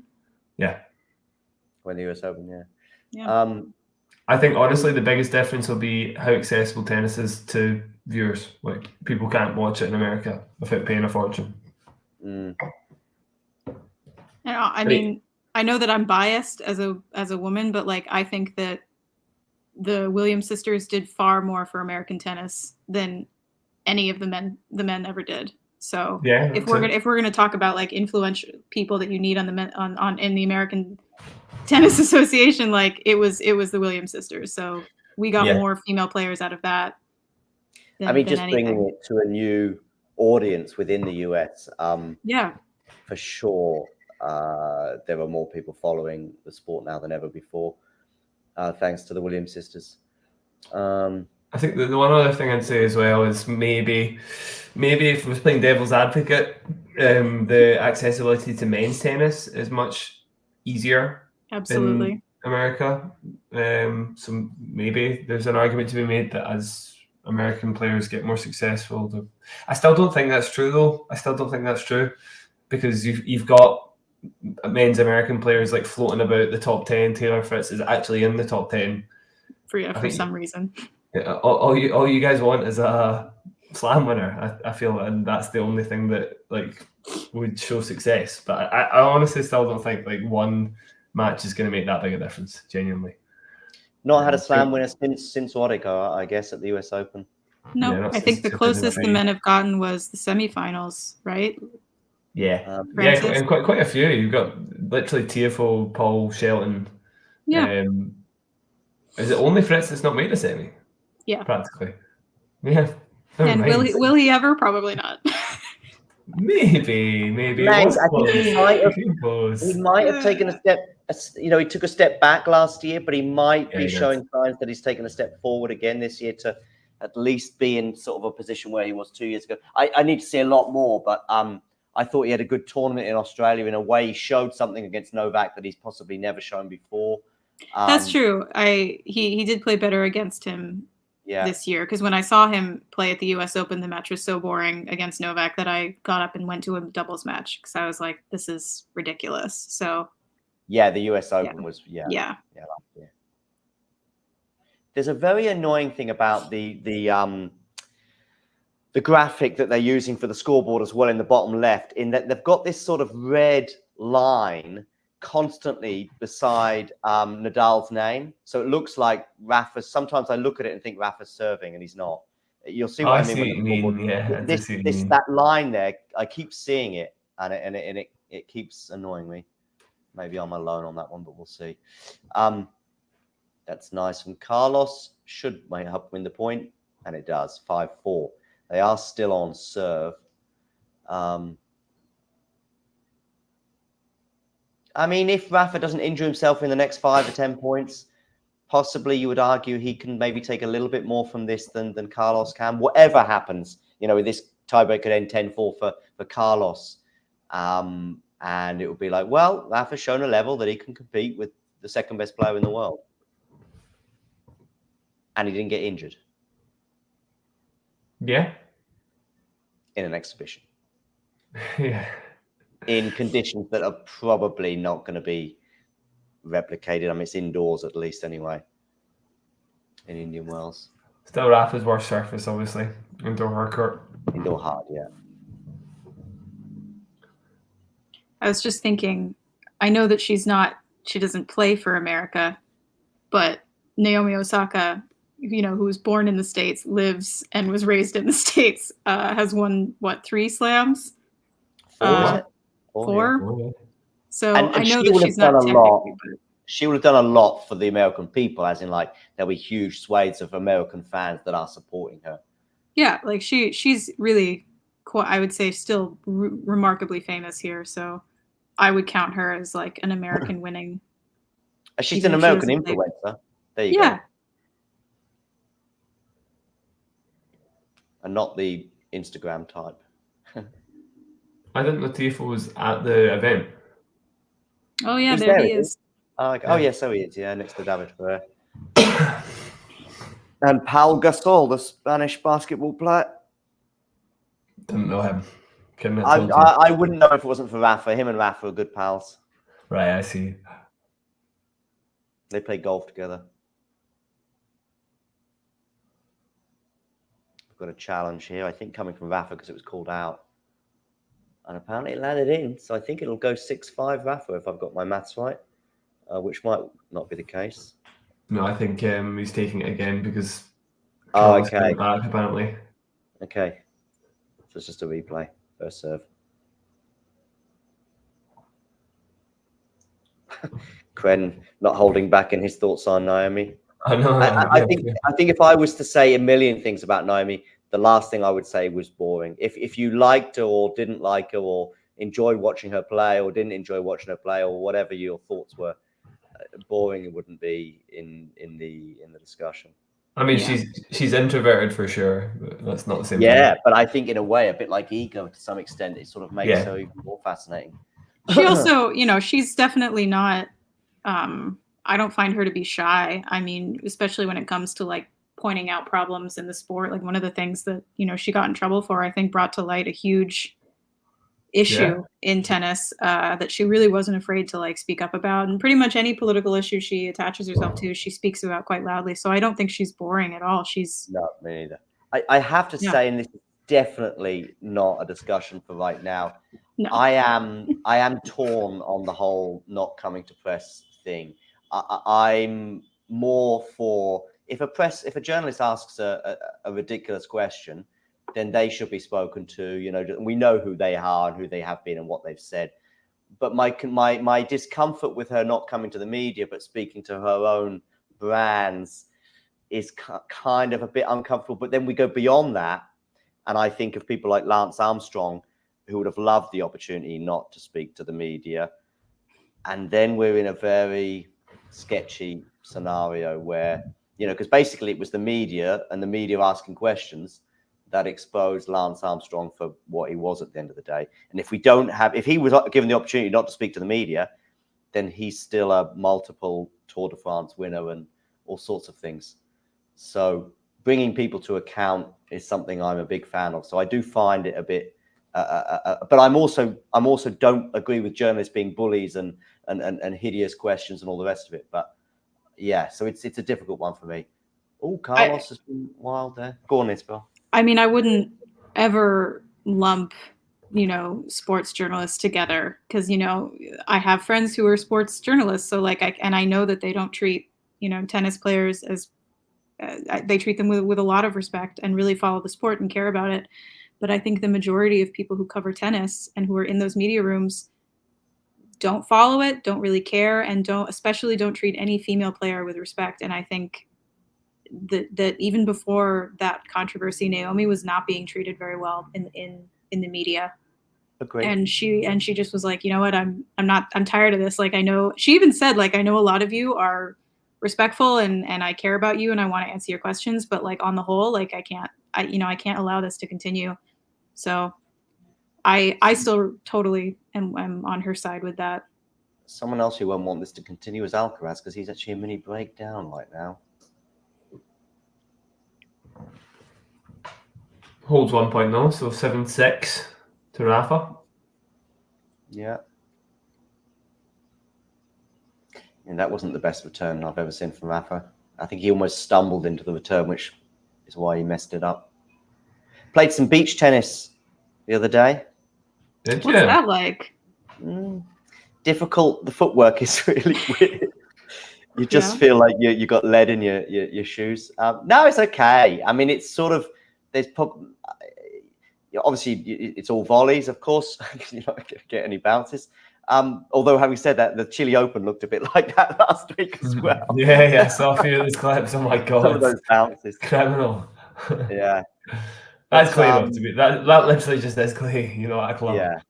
No, it's a lot of fun. I would say an hour playing beach tennis is probably like an hour and a half playing normal tennis in terms of the exertion. But yeah, a lot of fun. Yeah, a good pass. Return. There, yeah. 7-all.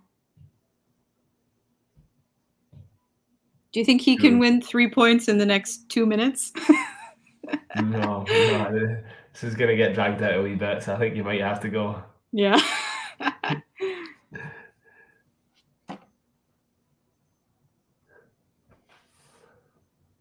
They seem to be taking their time as well. I'll say that. There's a lot of scoreboard issues. Scoreboard issues and challenges and stuff. Oh, thank you very much. That's 8-7 to Carlos, and he's now a mini break up.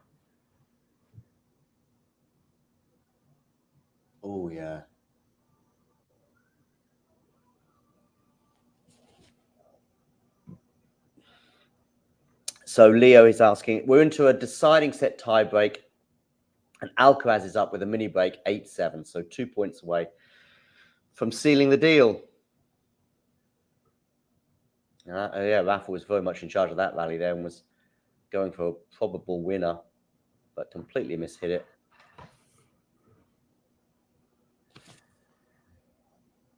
This is looking good for Carlos. No, he mugs it up. He does not. So it's now 2 match points.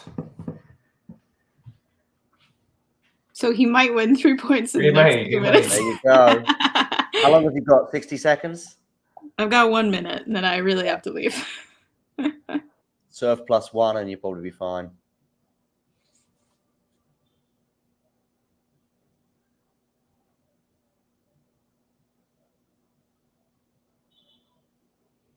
Two match points, Carlos Alcaraz.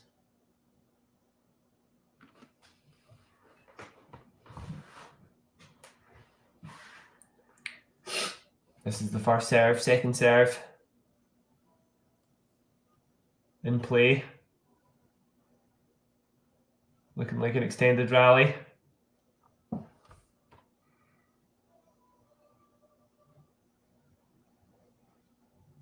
Oh, it's quite tense. Yeah, okay. Alcaraz loses the point.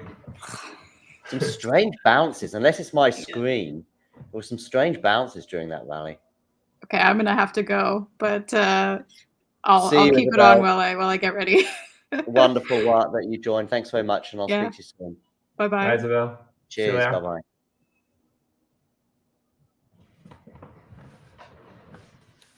Yeah, I think almost whatever happens now, it's like, okay, Nadal can still play tennis. Asterisk. I don't know. Of course. I mean, I'm doing this show today sort of semi-spontaneously. Yesterday I started thinking about it. Today I was like, listen, anyone want to do it? You know, almost a bit like the Federer goodbye at the Labour Cup last year. As much as anything else, it's not that I'm treating it seriously. It's not that I'm suggesting it's going to give us a huge indicator of who's going to win Indian Wells or beyond. But I think since I started the channel, Rafa's played about probably less than 10 matches. Oh, it's a lovely shot. That's an even better shot. Oh my God. You're a few seconds ahead. My stream kept. That's worth the price of admission, John. All right. Well, I'm about to see it. My stream kept freezing. Yeah. Nice. Rafa punch in the air like he's just won the calendar slam. 9-all. I mean, it was great accuracy from Carlos, to be fair. You know, in terms of being close to the line. Maybe a little bit more pace on that, but no, you can't complain. No, you can't follow him. I'll approach it to the Rafa forehand at your peril, I'll say that much. But Rafa's probably not going to go cross court on that. He just can't get around it. Although I love the reaction from Tiafoe. Anyway, we are nitpicking here. We're doing a Damien. I don't want us to do a Damien. What is an exhibition? The curmudgeon Damien, he's on the Chile Open final right now. I'm going to go join him for that when this is done. I don't think Damien is allowed to do exhibitions, probably. Oh, no. I mean, I've managed to drag him to Estoril to do a 250, and he said that's his limit. He said he can't. And even then, the 250's got some, some interesting names there, if you like. Yeah, exactly. I don't think he wouldn't be interested in the Casper Ruud v Diego Schwartzman final or anything, would he? Couldn't go close to that.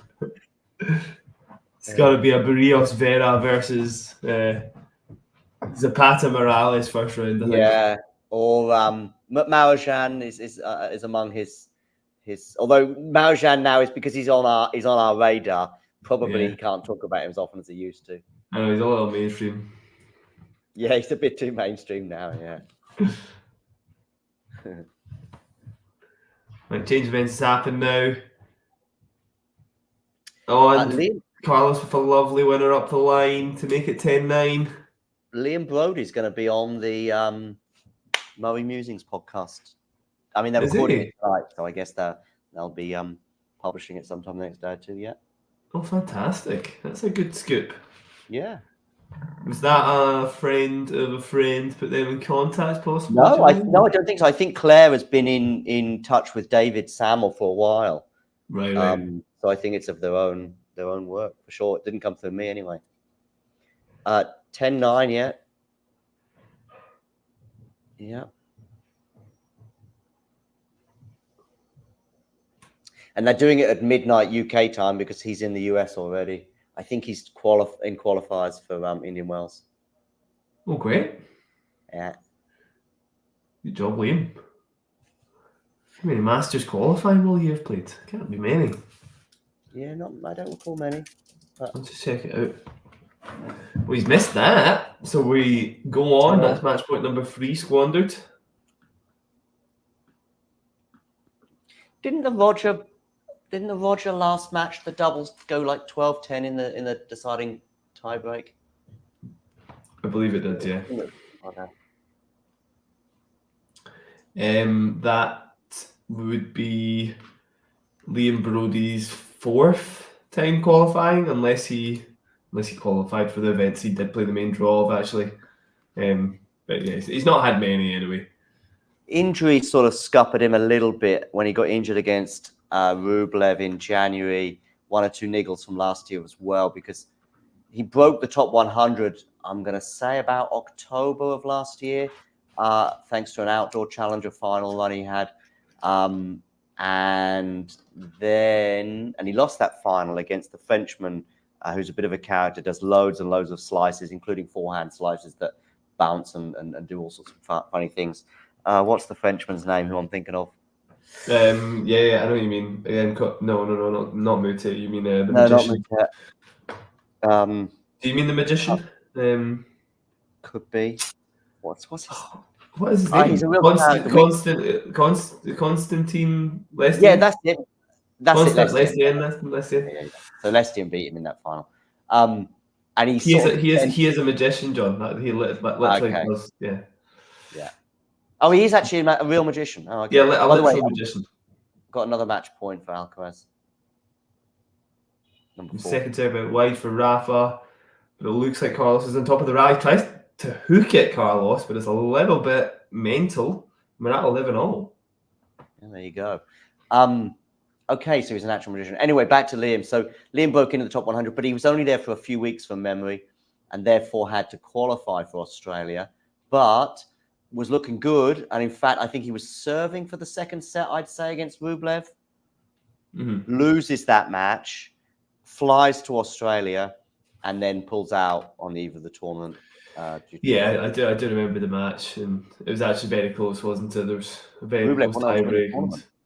I mean, yeah. So yeah, just the hope for this year was, I think, to give it a good old go on the ATP Tour and not play so many challenges. But because of that ranking slip and then 1 or 2 injuries, it's sort of not quite back to square one. But not direct entries to places like Indian Wells, I think, was sort of a very achievable thing when he breaks into the top 100, of course. Yeah. But just slipped outside again. Match point number 5 as Alcaraz sends a return to the toes of Rafa. So 12-11. Can Alcaraz close it this time? Big serve out wide. We've missed it, sorry, so it's the second serve.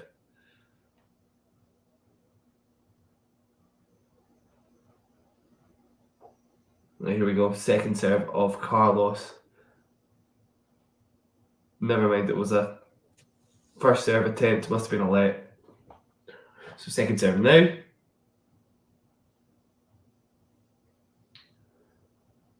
In play, and he shanks another forehand, John, so we're going 12-all. It's Alcaraz shanking a forehand, okay. Yeah.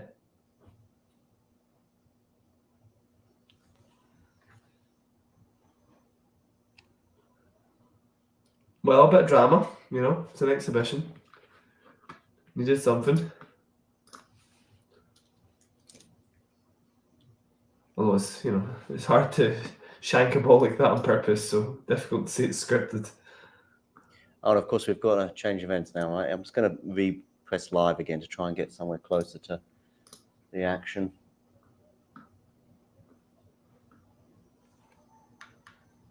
No.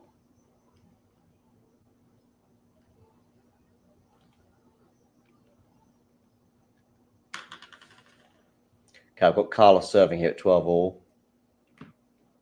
Fingers crossed I'm on your pace again now. He's just gone wide on the first serve.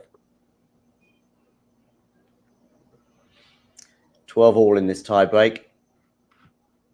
There's forehand return. Funny bounce again, looked like to me. And it's 13-12 and at match point number 6 for Carlos Alcaraz on the Rafa serve on this occasion. He's had some on his own serve. This is almost like a third set. Oh, yeah. What's the minimum number of points you can have in a set? 24? If you win every single point? 24, yeah. We've already had 25 points. Somebody lost a match last week in less than an hour. I can't remember who it was. Sebi Korda beat Van der Sandschulp. Oh, and it's done because of a net cord that just clips the net and then goes long. And Alcaraz seals it, bringing a smile to Nadal's face. 14-12. Not too many conclusions, but Rafa didn't get hurt. Rafa showed a decent level. That's about it. Well, Rafa, the net there, but it's just a little. Probably said it in Spanish for starters, so I'm not going to be doing any Spanish lip reading at the very least. Why, what do you think he might have said? So I don't know. He's quite stony faced when he was saying it, but okay, not as jovial as he normally is. Just hope he's not limping or anything like that. Yeah, that's kind of what I was getting at. Hopefully, nothing like that. I mean, I saw him stretching for a few balls and not grimacing earlier in the match or during the match. So, yeah. All right. I'm going to call this stream to an end because I'm going to go and join Damien for the hipsters' choice, the complete opposite end of the spectrum for the Chile Open. Of course, we've got someone on the ground there. Yesterday, we had someone on the ground, Jack, at 3 different tournaments in 3 different parts of the world. Really? Juan Ignacio in Santiago. We had Isabel at San Diego. And Shrihari in Dubai. Really? That's insane. Yeah. Oh my God. We did have another day like that a couple of weeks ago. I think we had Miles maybe at Delray Beach, and we might have had someone else, I think. But yeah, and we've got Indian Wells representation as well this year. We've got one press pass for Indian Wells. Anastasia doing the first week basically, and Ashley doing the second. So yeah. Amazing. Jeez, oh. And I did Buenos Aires and Rio. Yeah. You covered most of the year, right? Yeah, Australia, no, but yeah, beyond since then, yeah, we've probably had someone on the ground somewhere every week, just about for the last 4 or 5 weeks. And long may that continue. And it probably will. Miami's up in the air at the moment, but once the European clay court season is on the way, and then myself and various others will be doing bits and bobs throughout that. Whether we get a slam in this year or not, I don't know, but all good. For those of you just tuning in, make sure you hit the like button. Make sure you check out Jack on social media and also, of course, his YouTube channel, On the Line. Tell me again, Jack. Well, the channel name. Well, I mean, it's your Twitter handle as well, right? Pretty much. Yeah, On the Line _Jack is my Twitter handle. Check me out there. That's probably where most of my stuff will come up. There you go. Podcast has been dormant for a while. So. Yeah, I know. I mean, you're very, very, very busy. Still very much involved in tennis, but yeah, obviously things have to go on the back burner for a little while and maybe longer. But Jack, big thanks for coming on today. No worries, John. Good to see you. Enjoy deepest and darkest Scotland. Clocks will be changing in a few weeks for you, so maybe things will get a little bit brighter in terms of that and everything else. Yeah. Really all right, Jack. Fingers crossed we cross paths again very soon. Yes, John. Hopefully see you soon. All right. And to the rest of you, you know the drill. If you enjoyed this video, make sure you hit that like button. Don't forget to subscribe and click that notification bell so you don't miss out on all things tennis.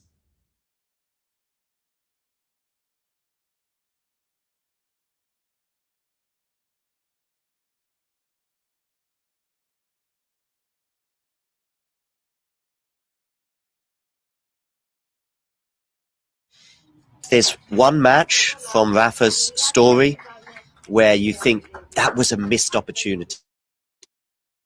There was a big chance. There have matches, 2 or 3 in Australian Open. No more.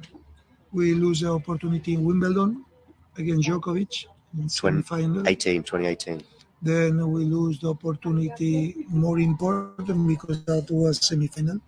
We lose the opportunity in Australian Open. In the Australian Open 2014, 2012 and 2017. Yeah. In 14 because he has an injury against Wawrinka that before he had never lose against him. Then with Djokovic and Federer, he had breakup in the 5th. Yeah. And 40-30 or 30-50. I don't remember well. It was a ball very close, goes up. But this is what happened. There was in Roland Garros 2009. Of course, he I am sure that he won. He will win. He won this tournament when he has no problems in his knee, because at this moment he was the best. He won Australian Open, then he won the tournaments on clay, and he arrived with problems in Roland Garros. For this reason, in my opinion, he loses. But there are others time that maybe he has to lose and he won.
Hi, Novak.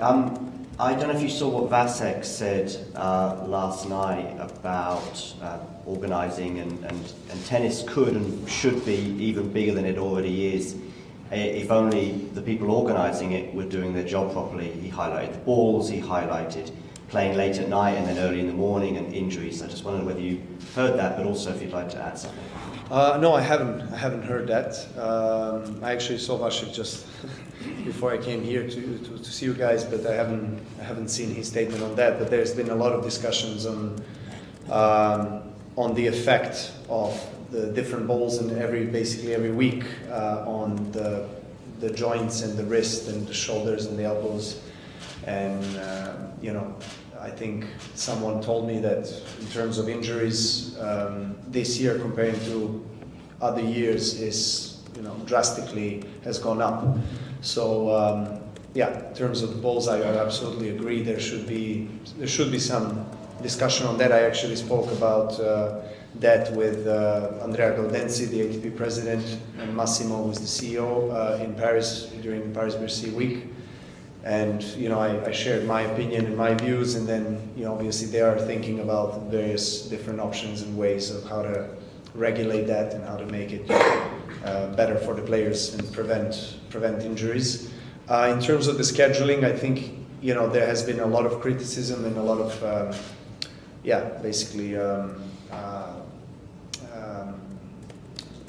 players complaining about it. So I think that should be addressed in a proper way. Obviously, Davis Cup and ITF is regulated differently from ATP Tour and from Grand Slams. You have different governing bodies, different schedules, different broadcasting demands. In the end of the day, we know that the TV is the one deciding, fortunately or unfortunately, but there has to be more, I guess, thorough discussions on that as well.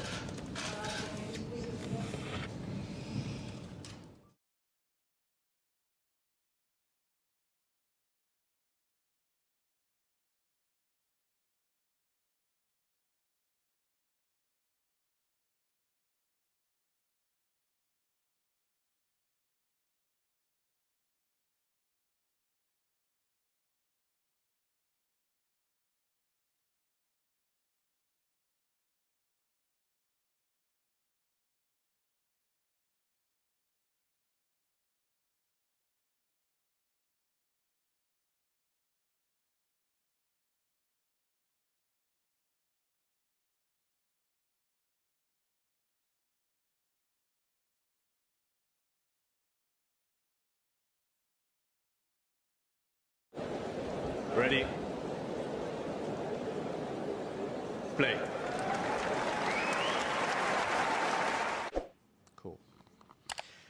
Hi, we are here again in Monastir. It's my first time here, but of course it's the second time that we've had the tournament here. And I'm with the president of the Tunisian Tennis Federation. Firstly, can you just introduce yourself?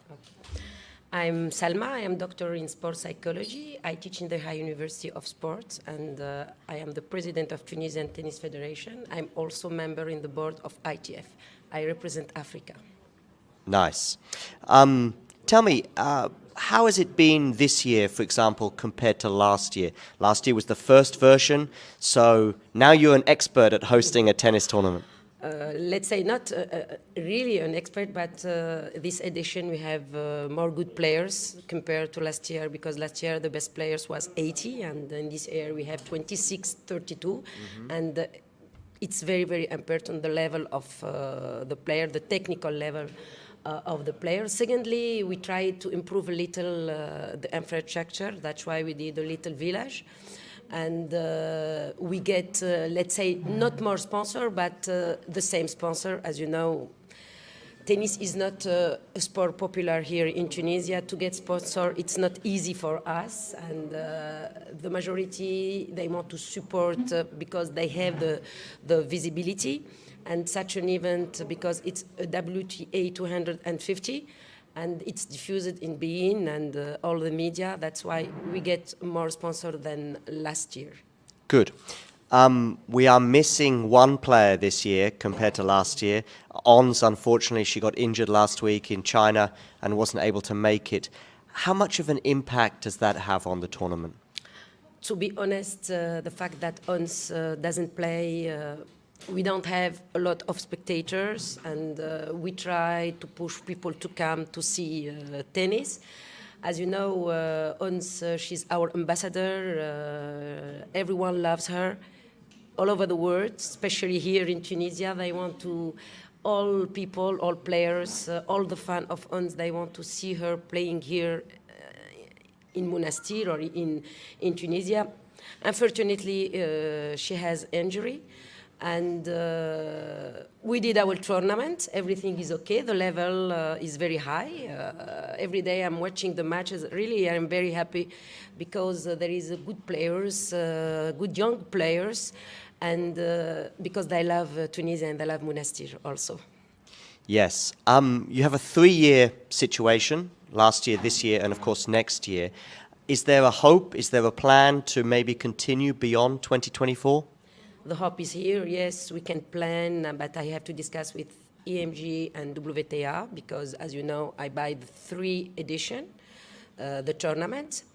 Why not? Why not? It's our dream that we maintain Jasmine Open for many years, and why not also as a president of federation with my board, we hope to host also an ATP. I can tell you that to work here is a pleasure, because obviously having everything together, and it's nice. I'm from Europe, so we like some winter sun and the palm trees and the beach. What about the players? Are you communicating with the players about, are they comfortable? Are they enjoying their experience here? Yes, yes. All the players are very happy to be here. The majority of the players that come here last year, they are here. They did a big publicity of promotion of Jasmine Open tournament. They like the weather, they have the beach, the food, and I think everything is good. The hospitality here in the hotel. The Tunisians are known to be very kind with the other people, and especially tennis, because now everyone loves tennis in Tunis in the fact of the result of UNS. And I don't know. I think that they are very happy, all the players. Okay, one more.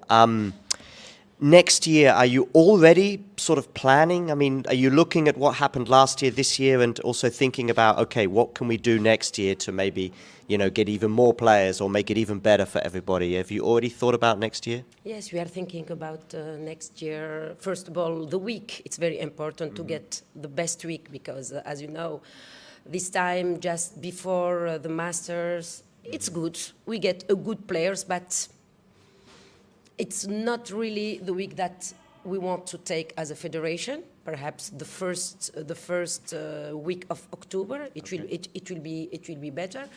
And of course, we want to improve the village to get more sponsor. That's why we have to work on sponsoring next month. We don't have to wait till August or July. It will be very late. And yes, why not invite players in top 10 if UNS will not play or if UNS is not here. As you know, in sport there is always injury and we cannot control our player. Thank you for your time. Thank you. Merci. Merci.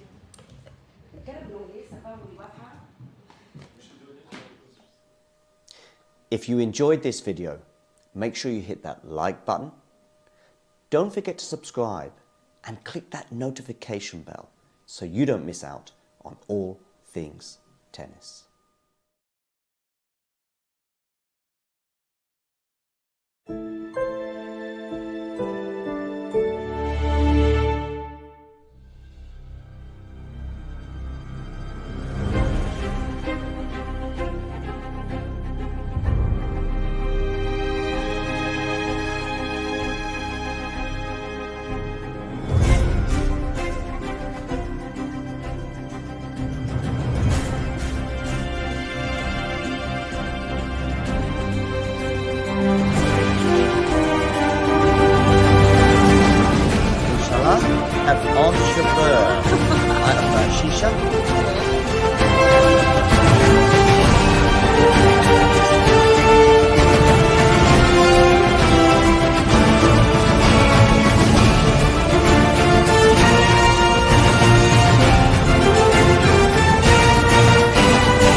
Play.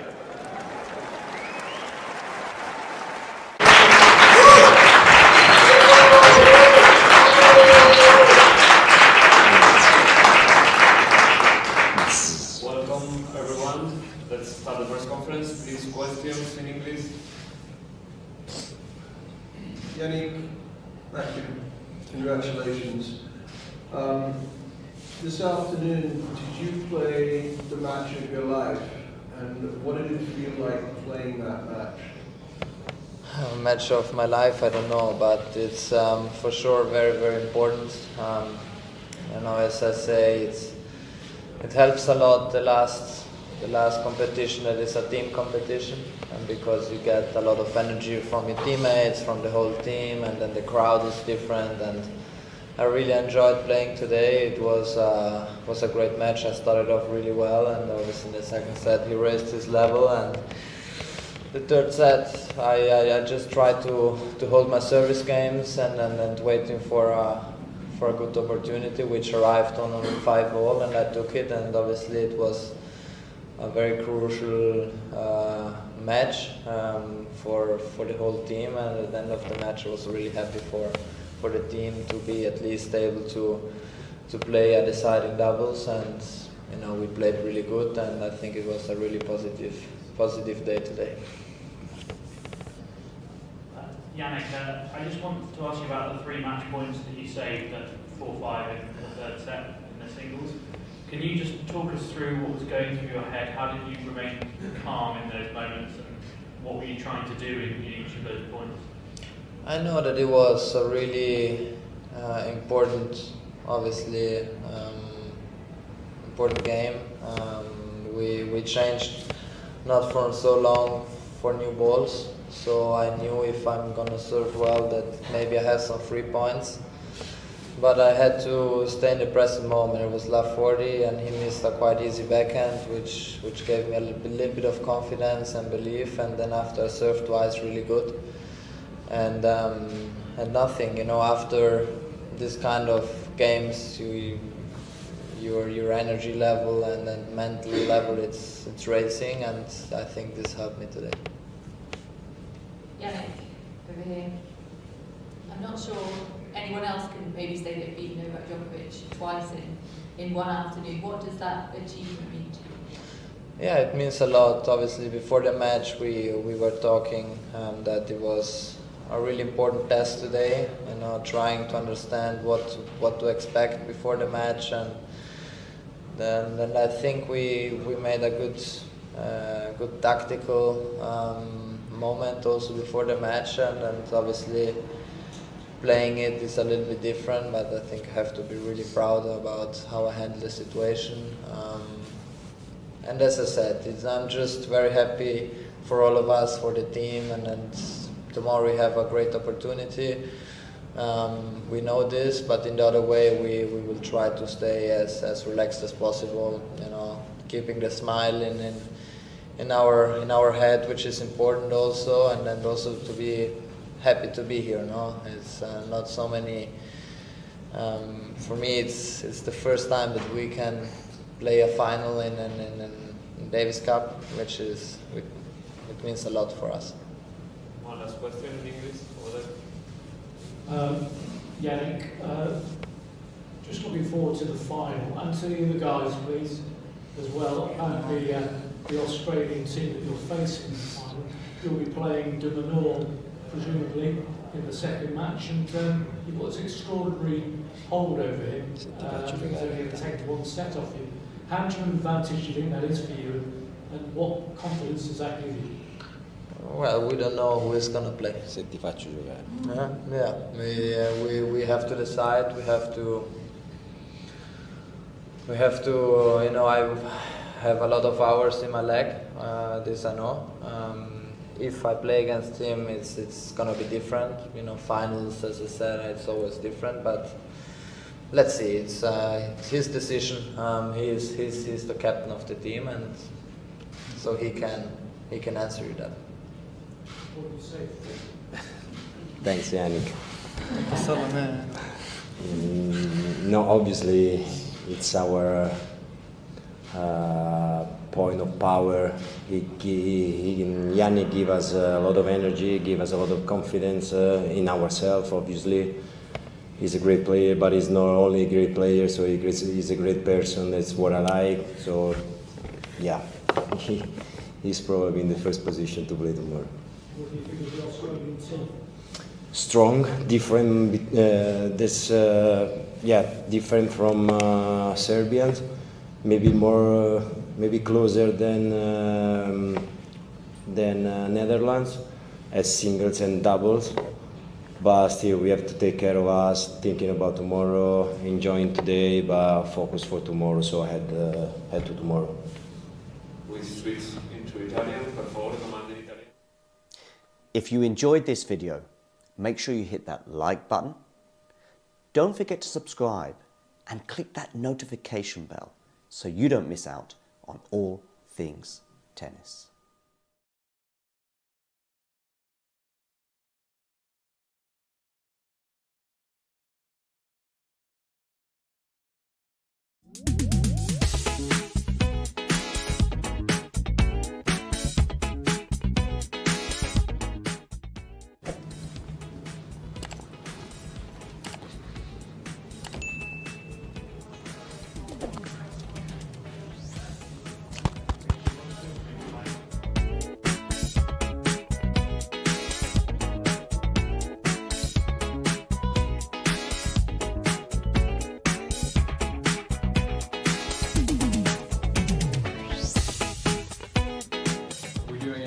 John, I won't let it go cool down, but we can do a couple. Yeah, right now? Yeah. Okay. Sure. Okay, great.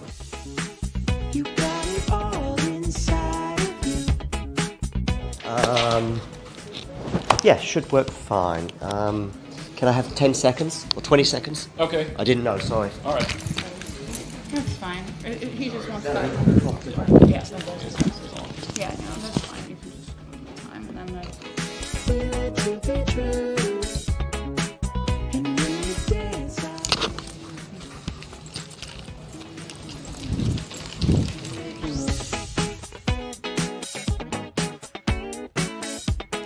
Yeah, sure. Is it okay to stand here, or you'd rather sit down there? where do you want me? Standing here? Here? Is okay? Okay, yep. I don't want to, make you stand up for too long. Okay, let me just check the camera's on. Yes, it is.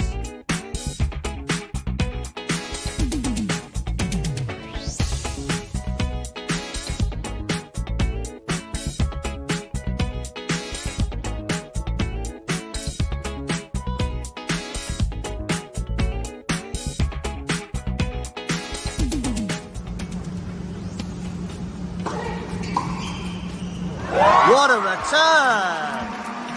Leila Fernandez! Take him out!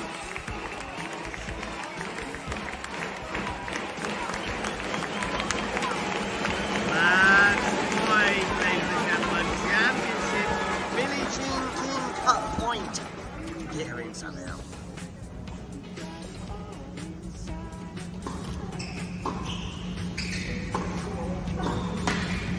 What attack! What defense! Wow! Wow! Look at this!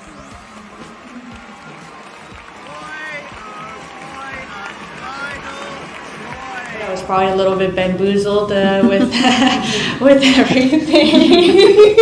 Sorry.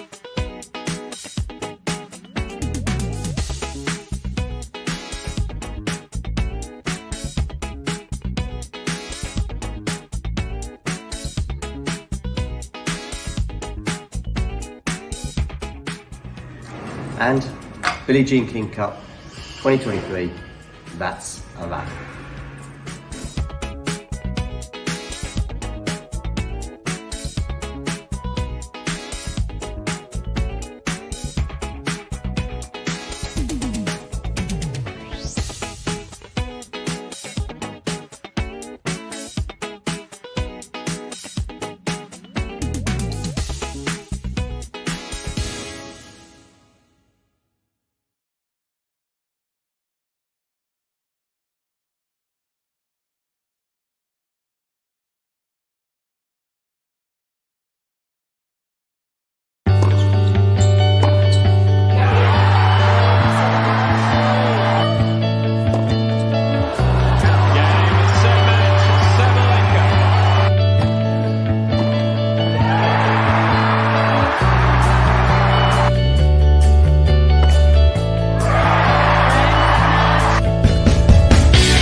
John. I won't let her go cool down, but we can do a couple. Yeah, right now? Yeah, okay, sure. Okay, great. You got it all inside of you. Yeah, should work fine. Can I have 10 seconds or 20 seconds? Okay. I didn't know, sorry. All right. That's fine. He just wants that. Yeah. Yeah, no, that's fine. You can just time and then Feel it to be true. And when you dance,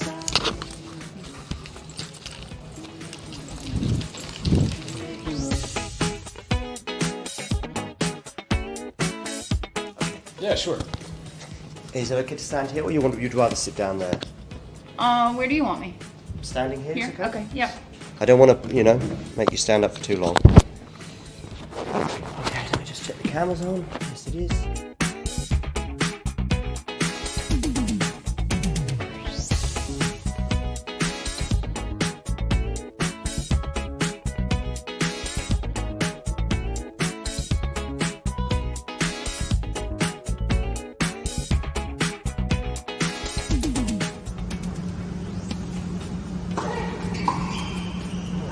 What a return! Leila Fernandez. Take a bounce.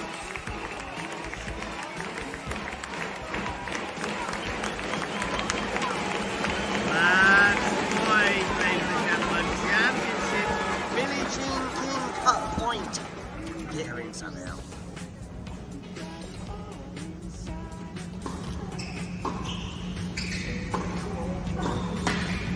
What attack! What defense! Wow! Wow! Look at this!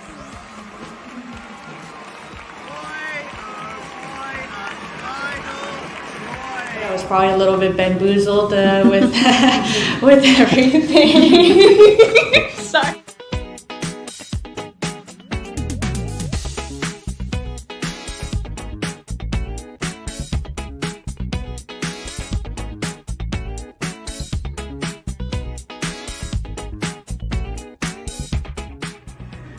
And Billie Jean King Cup 2023, that's a wrap.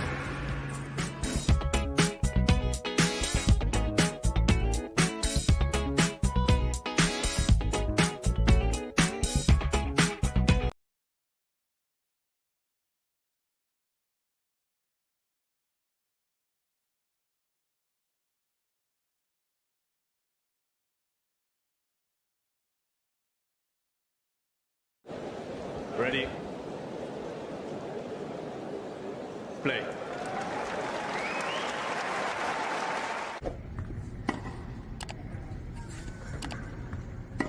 And now here I go slice.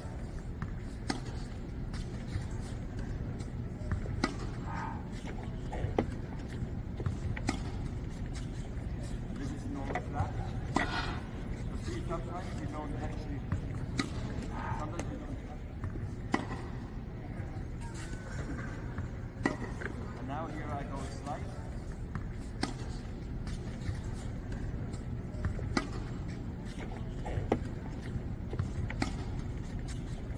This is normal flat. You see sometimes you don't actually, sometimes you don't. And now here I go slice.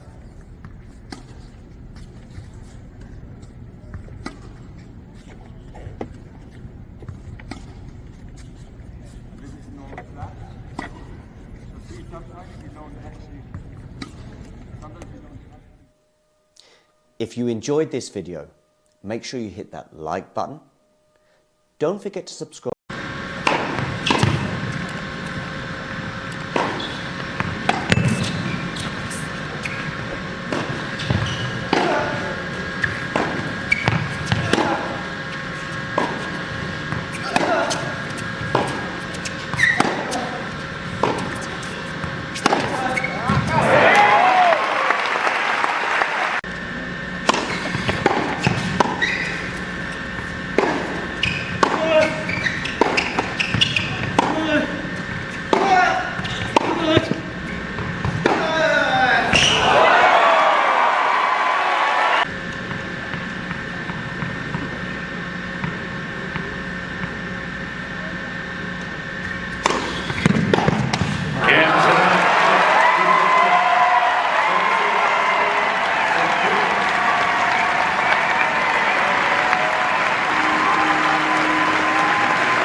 Ready? Play.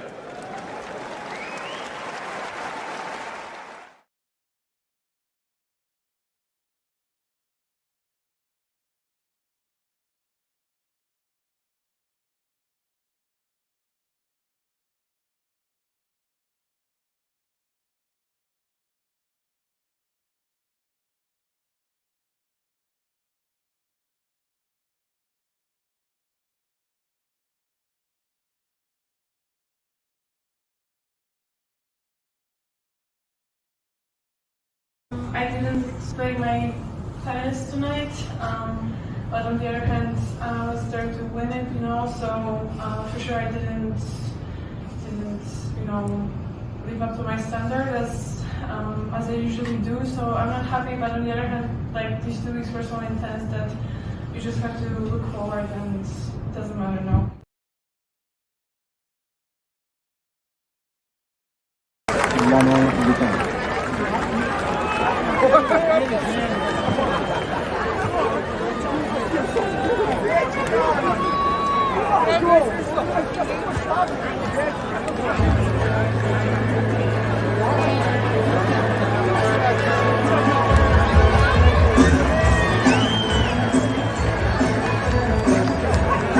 Senhoras e senhores, o vencedor, Thiago Monteiro.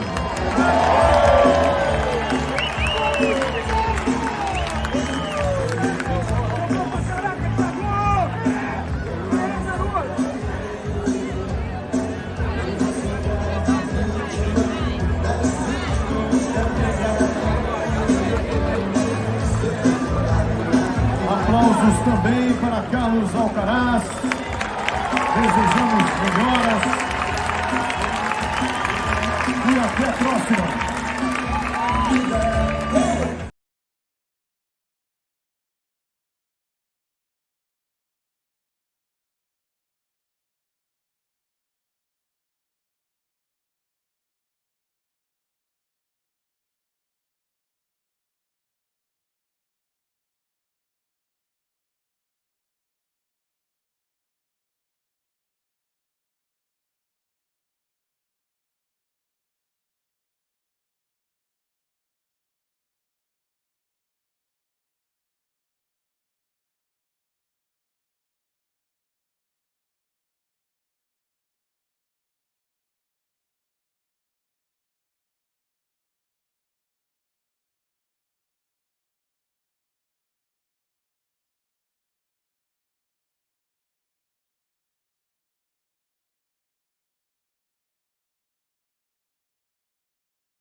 Senhoras e senhores, o vencedor, Thiago Monteiro.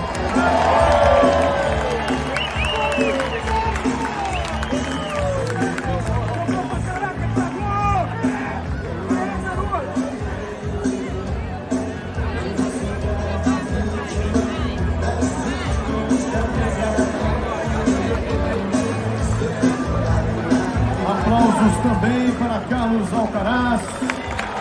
Desejamos melhoras e até a próxima.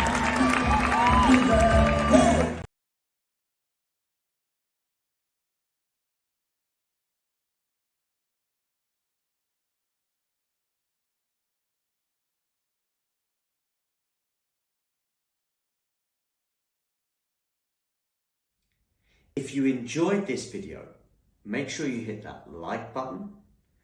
Don't forget to subscribe and click that notification bell so you don't miss out on all things tennis.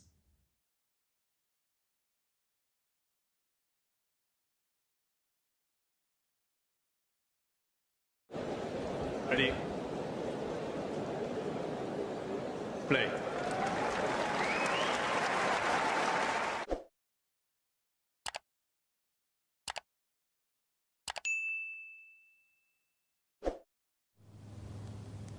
Emma Raducanu has given an interview with the BBC where she's outlined her plans to return from injury, when that will be. She's also explained what she's been up to whilst away, and she's been watching much tennis. She's also got an answer for the critics, of which, some are on social media, but also, of course, many within the media. And she's also explained which is the slam that she would most like to win. What is her ultimate dream in tennis? So as I say, the interview was given to BBC London earlier on today, where she outlined her plans to return to next season, and also how she would one day love to win Wimbledon. So she will make her return to tennis next season after struggling with injuries mainly since May. She obviously had injuries since then, but she hasn't played since May. She withdrew from the Madrid Open, I think on the eve of the tournament, to basically have some operations. She's missed 3 of the 4 Grand Slams. She did play in Australia, where she lost to Coco Gauff. And, of course, just a couple of days ago, she dropped out of the world's top 200 and did confirm in this interview with BBC London that she will not be returning to the tour until next year. Britain didn't make the Billie Jean King Cup finals, which will take place in Seville in the south of Spain in November. Also, she has no hope of making the WTA finals, also in November. So she confirmed that next season will be her return to tennis. 20-year-old also said that the slams are obviously finished now, but it has been difficult to watch them go by. She was just said, "I want to stay in my lane as much as possible and keep focused on my recovery," were her exact words. The 20-year-old has been hampered though by injuries since winning that US Open title in 2021, when remarkably she managed to qualify and go all the way to the title without dropping a set in New York. She also made British #1 at one point as a result, but has not gone beyond the second round of any Grand Slam since that mesmeric, incredible run 2 years ago, when she became the first British woman in 44 years to win a major singles title since Virginia Wade. She was also asked about how she deals with criticism, and Raducanu had this to say: "The fact they are still talking about me, even though I'm not at these events, is just a compliment. Someone told me once, for example, 'Worry when they're not talking about you,'" she added. Raducanu has, of course, returned to the practice court. We did see some glimpses of her playing some short tennis in August, for example, the first time since she underwent surgery earlier on this year. And in fact, she only did play 10 matches in the first 5 months of the year. She said she does hope to return to better form and fulfill her Wimbledon dreams. "Wimbledon is the dream," she said, "and always has been growing up." Of course, she's from the UK, so it makes sense. She said, "It's the ultimate dream to win Wimbledon." Back in May, she seemed to undergo 3 successful surgeries.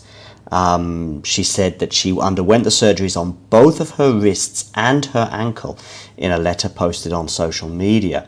In fact, she said at the time, "It's safe to say the last 10 months, so that would have been the summer of 2022 until these surgeries in May of this year, have been difficult as I dealt with a recurring injury on a bone of both hands," she said at the time. She said she tried to manage the pain and play through it for most of the year, but in the end it was just getting too much. She was missing so much of training as well as certain tournaments anyway, that for her it made sense to go ahead with these procedures. Well, now she has confirmed that she'll be back. I would imagine, therefore, for the Australian swing, maybe United Cup, end of December, beginning of January, perhaps, for the 250 in New Zealand or elsewhere. And then, of course, the Australian Open. If you enjoyed this video, make sure you hit that like button. Don't forget to subscribe and click that notification bell so you don't miss out on all things tennis.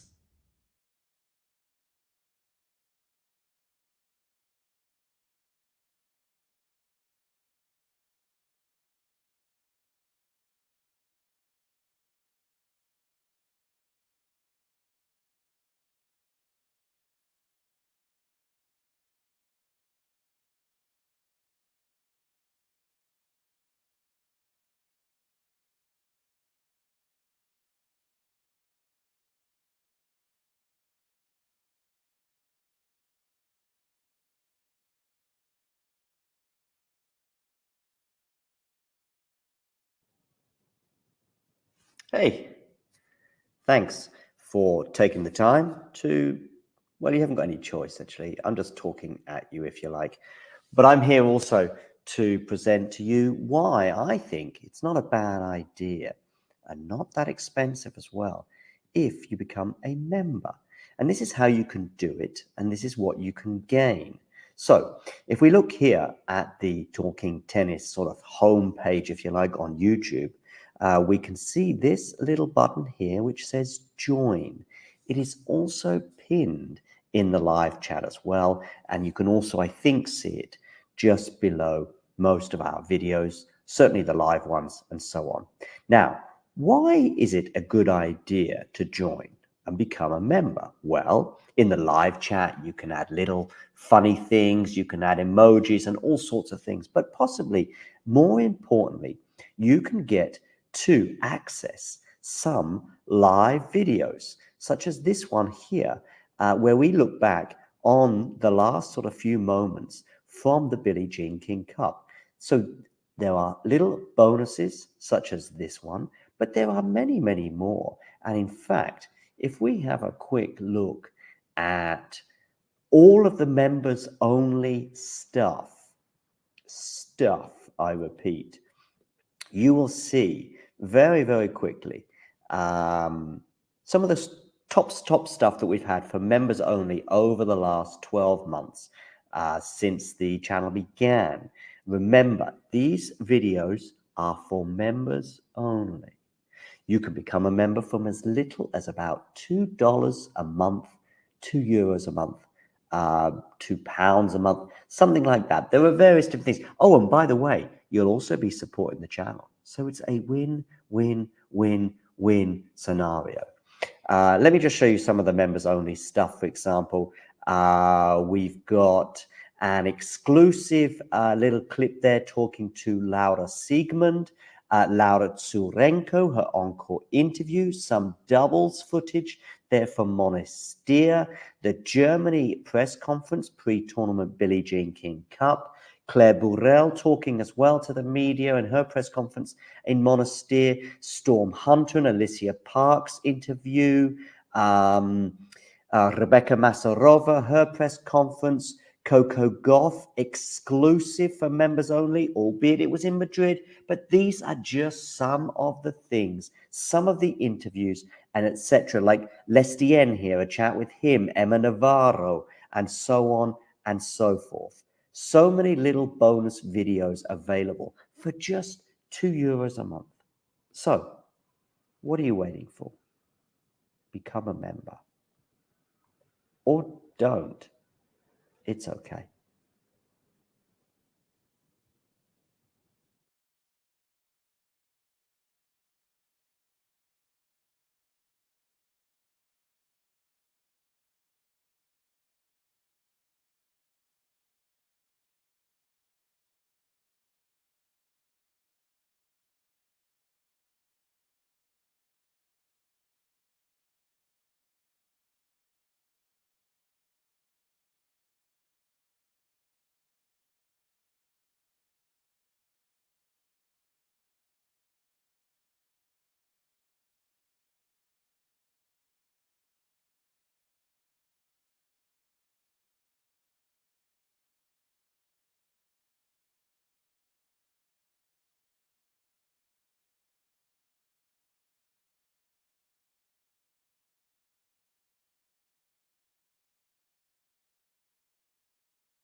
You've been to the French Open final. Your breakthrough, at least standout result at the beginning of your career, was on grass against Venus.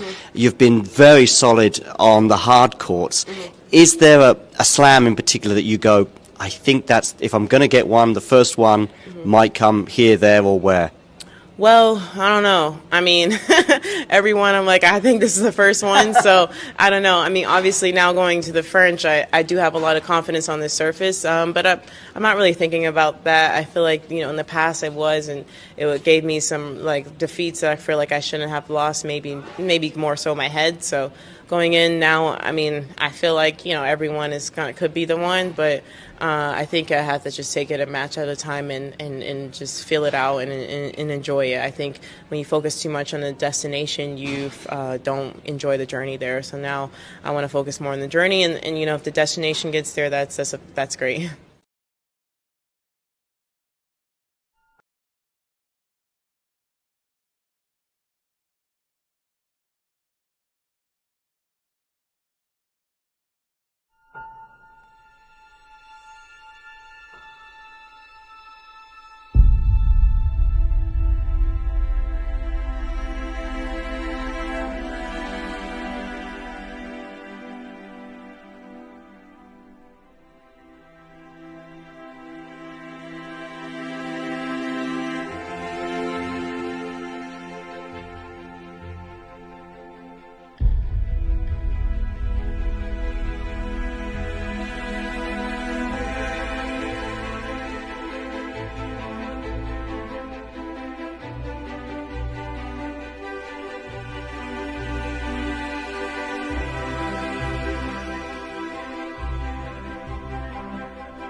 If there's one match from Rafa's story where you think that was a missed opportunity, there was a big chance. There have matches, 2 or 3 in Australian Open. No more. We lose the opportunity in Wimbledon against Djokovic in semi-final. 2018. Then we lose the opportunity, more important because that was semi-final. We lose the opportunity in Australian Open.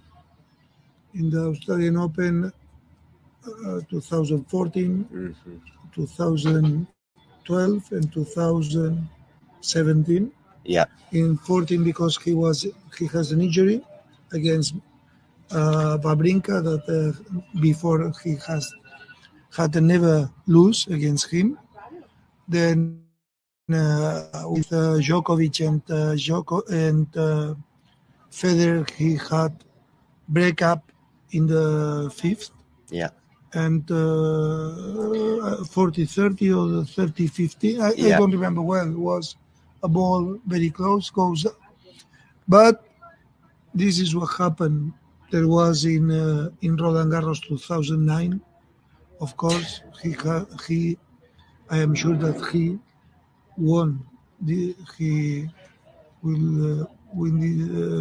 won this tournament when he has no problems in his knee, because at this moment he was the best. He won Australian Open, then he won the tournaments on clay, and he arrived with problems in Roland Garros. For this reason, in my opinion, he lose. But there are others time that maybe he has to lose and he won.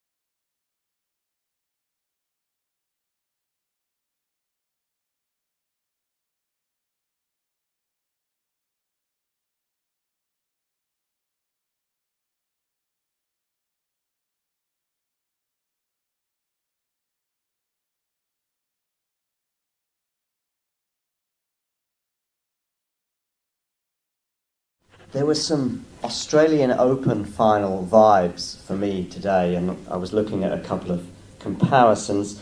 Australia was 2 hours 28 minutes, today was 2:26. I'm sure you weren't aware of that. But I tell you, 4 championship points, does that sound familiar? And were you thinking of it during that last game? Actually, yes, I was thinking when I was down with the break in the last game, I was thinking, okay, I did it at the Australia Open, so probably I'll be able to get this win this time again, and it's actually helped me to stay focused and to have this belief in myself. And yeah, definitely this match reminds a lot of Australia Open match.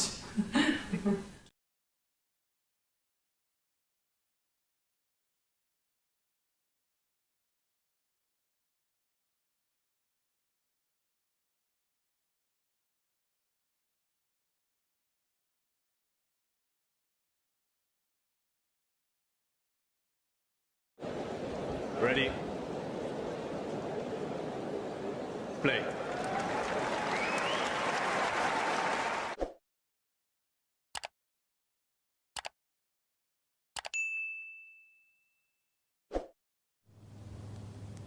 Emma Raducanu has given an interview with the BBC where she's outlined her plans to return from injury, when that will be.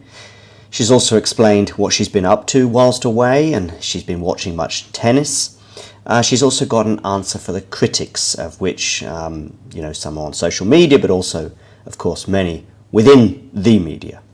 And she's also explained which is the slam that she would most like to win. What is her ultimate dream in tennis? So as I say, the interview was given to BBC London earlier on today, where she outlined her plans to return to next season, and also how she would one day love to win Wimbledon.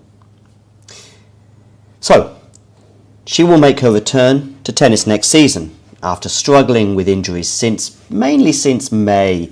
She obviously had injuries since then, but she hasn't played since May. She withdrew from the Madrid Open, I think on the eve of the tournament, to basically have some operations. She's missed 3 of the 4 Grand Slams. She did play in Australia, where she lost to Coco Gauff. And, of course, just a couple of days ago, she dropped out of the world's top 200 and did confirm in this interview with BBC London that she will not be returning to the tour until next year. Britain didn't make the Billie Jean King Cup finals, which will take place in Seville in the south of Spain in November. Also, she has no hope of making the WTA finals, also in November. So she confirmed that next season will be her return to tennis. 20-year-old also said that the slams are obviously finished now, but it has been difficult to watch them go by. She was just said, I want to stay in my lane as much as possible and keep focused on my recovery, were her exact words. The 20-year-old has been hampered, though, by injuries since winning that US Open title in 2021, when remarkably she managed to qualify and go all the way to the title without dropping a set in New York.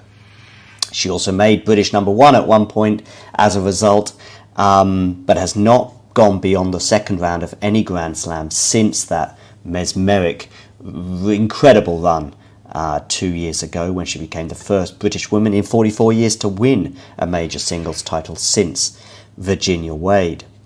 She was also asked about how she deals with criticism, and Raducanu had this to say: "The fact they are still talking about me, even though I'm not at these events, is just a compliment.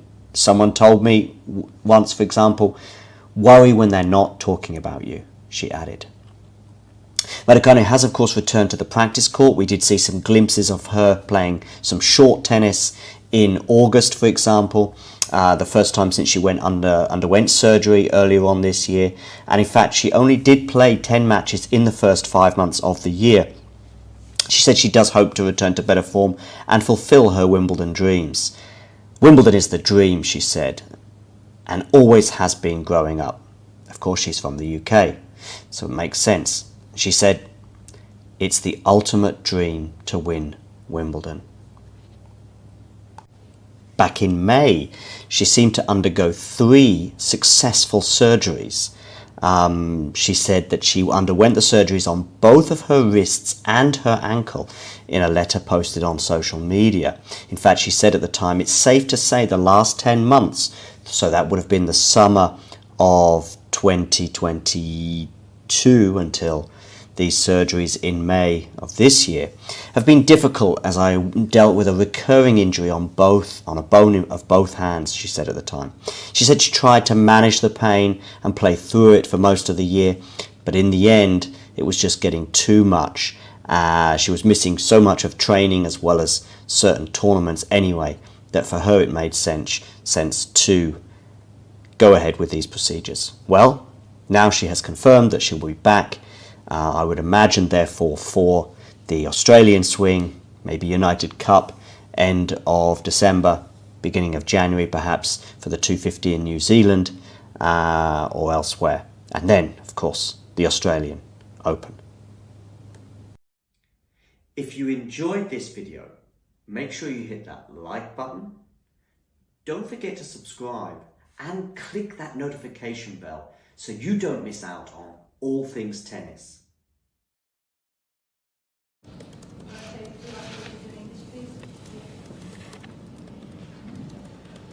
Hi Novak. I don't know if you saw what Vasek said last night about organising and tennis could and should be even bigger than it already is if only the people organising it were doing their job properly. He highlighted the balls, he highlighted playing late at night and then early in the morning and injuries. I just wondered whether you heard that, but also if you'd like to add something. No, I haven't heard that. I actually saw Vasek just before I came here to see you guys, but I haven't seen his statement on that. But there's been a lot of discussions on the effect of the different balls and basically every week on the joints and the wrist and the shoulders and the elbows. And I think someone told me that in terms of injuries this year comparing to other years is drastically has gone up. So in terms of the balls, I absolutely agree. There should be some discussion on that. I actually spoke about that with Andrea Gaudenzi, the ATP president, and Massimo, who is the CEO, in Paris during the Paris-Bercy week. And I shared my opinion and my views, and then obviously they are thinking about various different options and ways of how to regulate that and how to make it better for the players and prevent injuries. In terms of the scheduling, I think there has been a lot of criticism and a lot of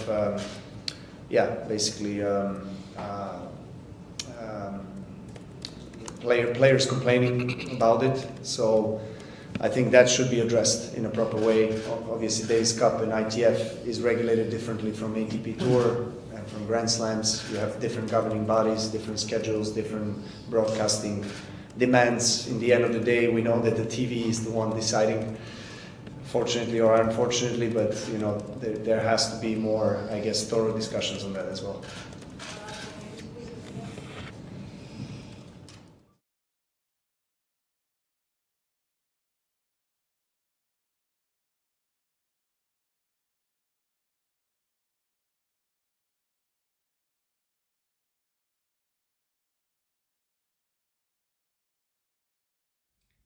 If you enjoyed this video, make sure you hit that like button. Don't forget to subscribe and click that notification bell so you don't miss out on all things tennis.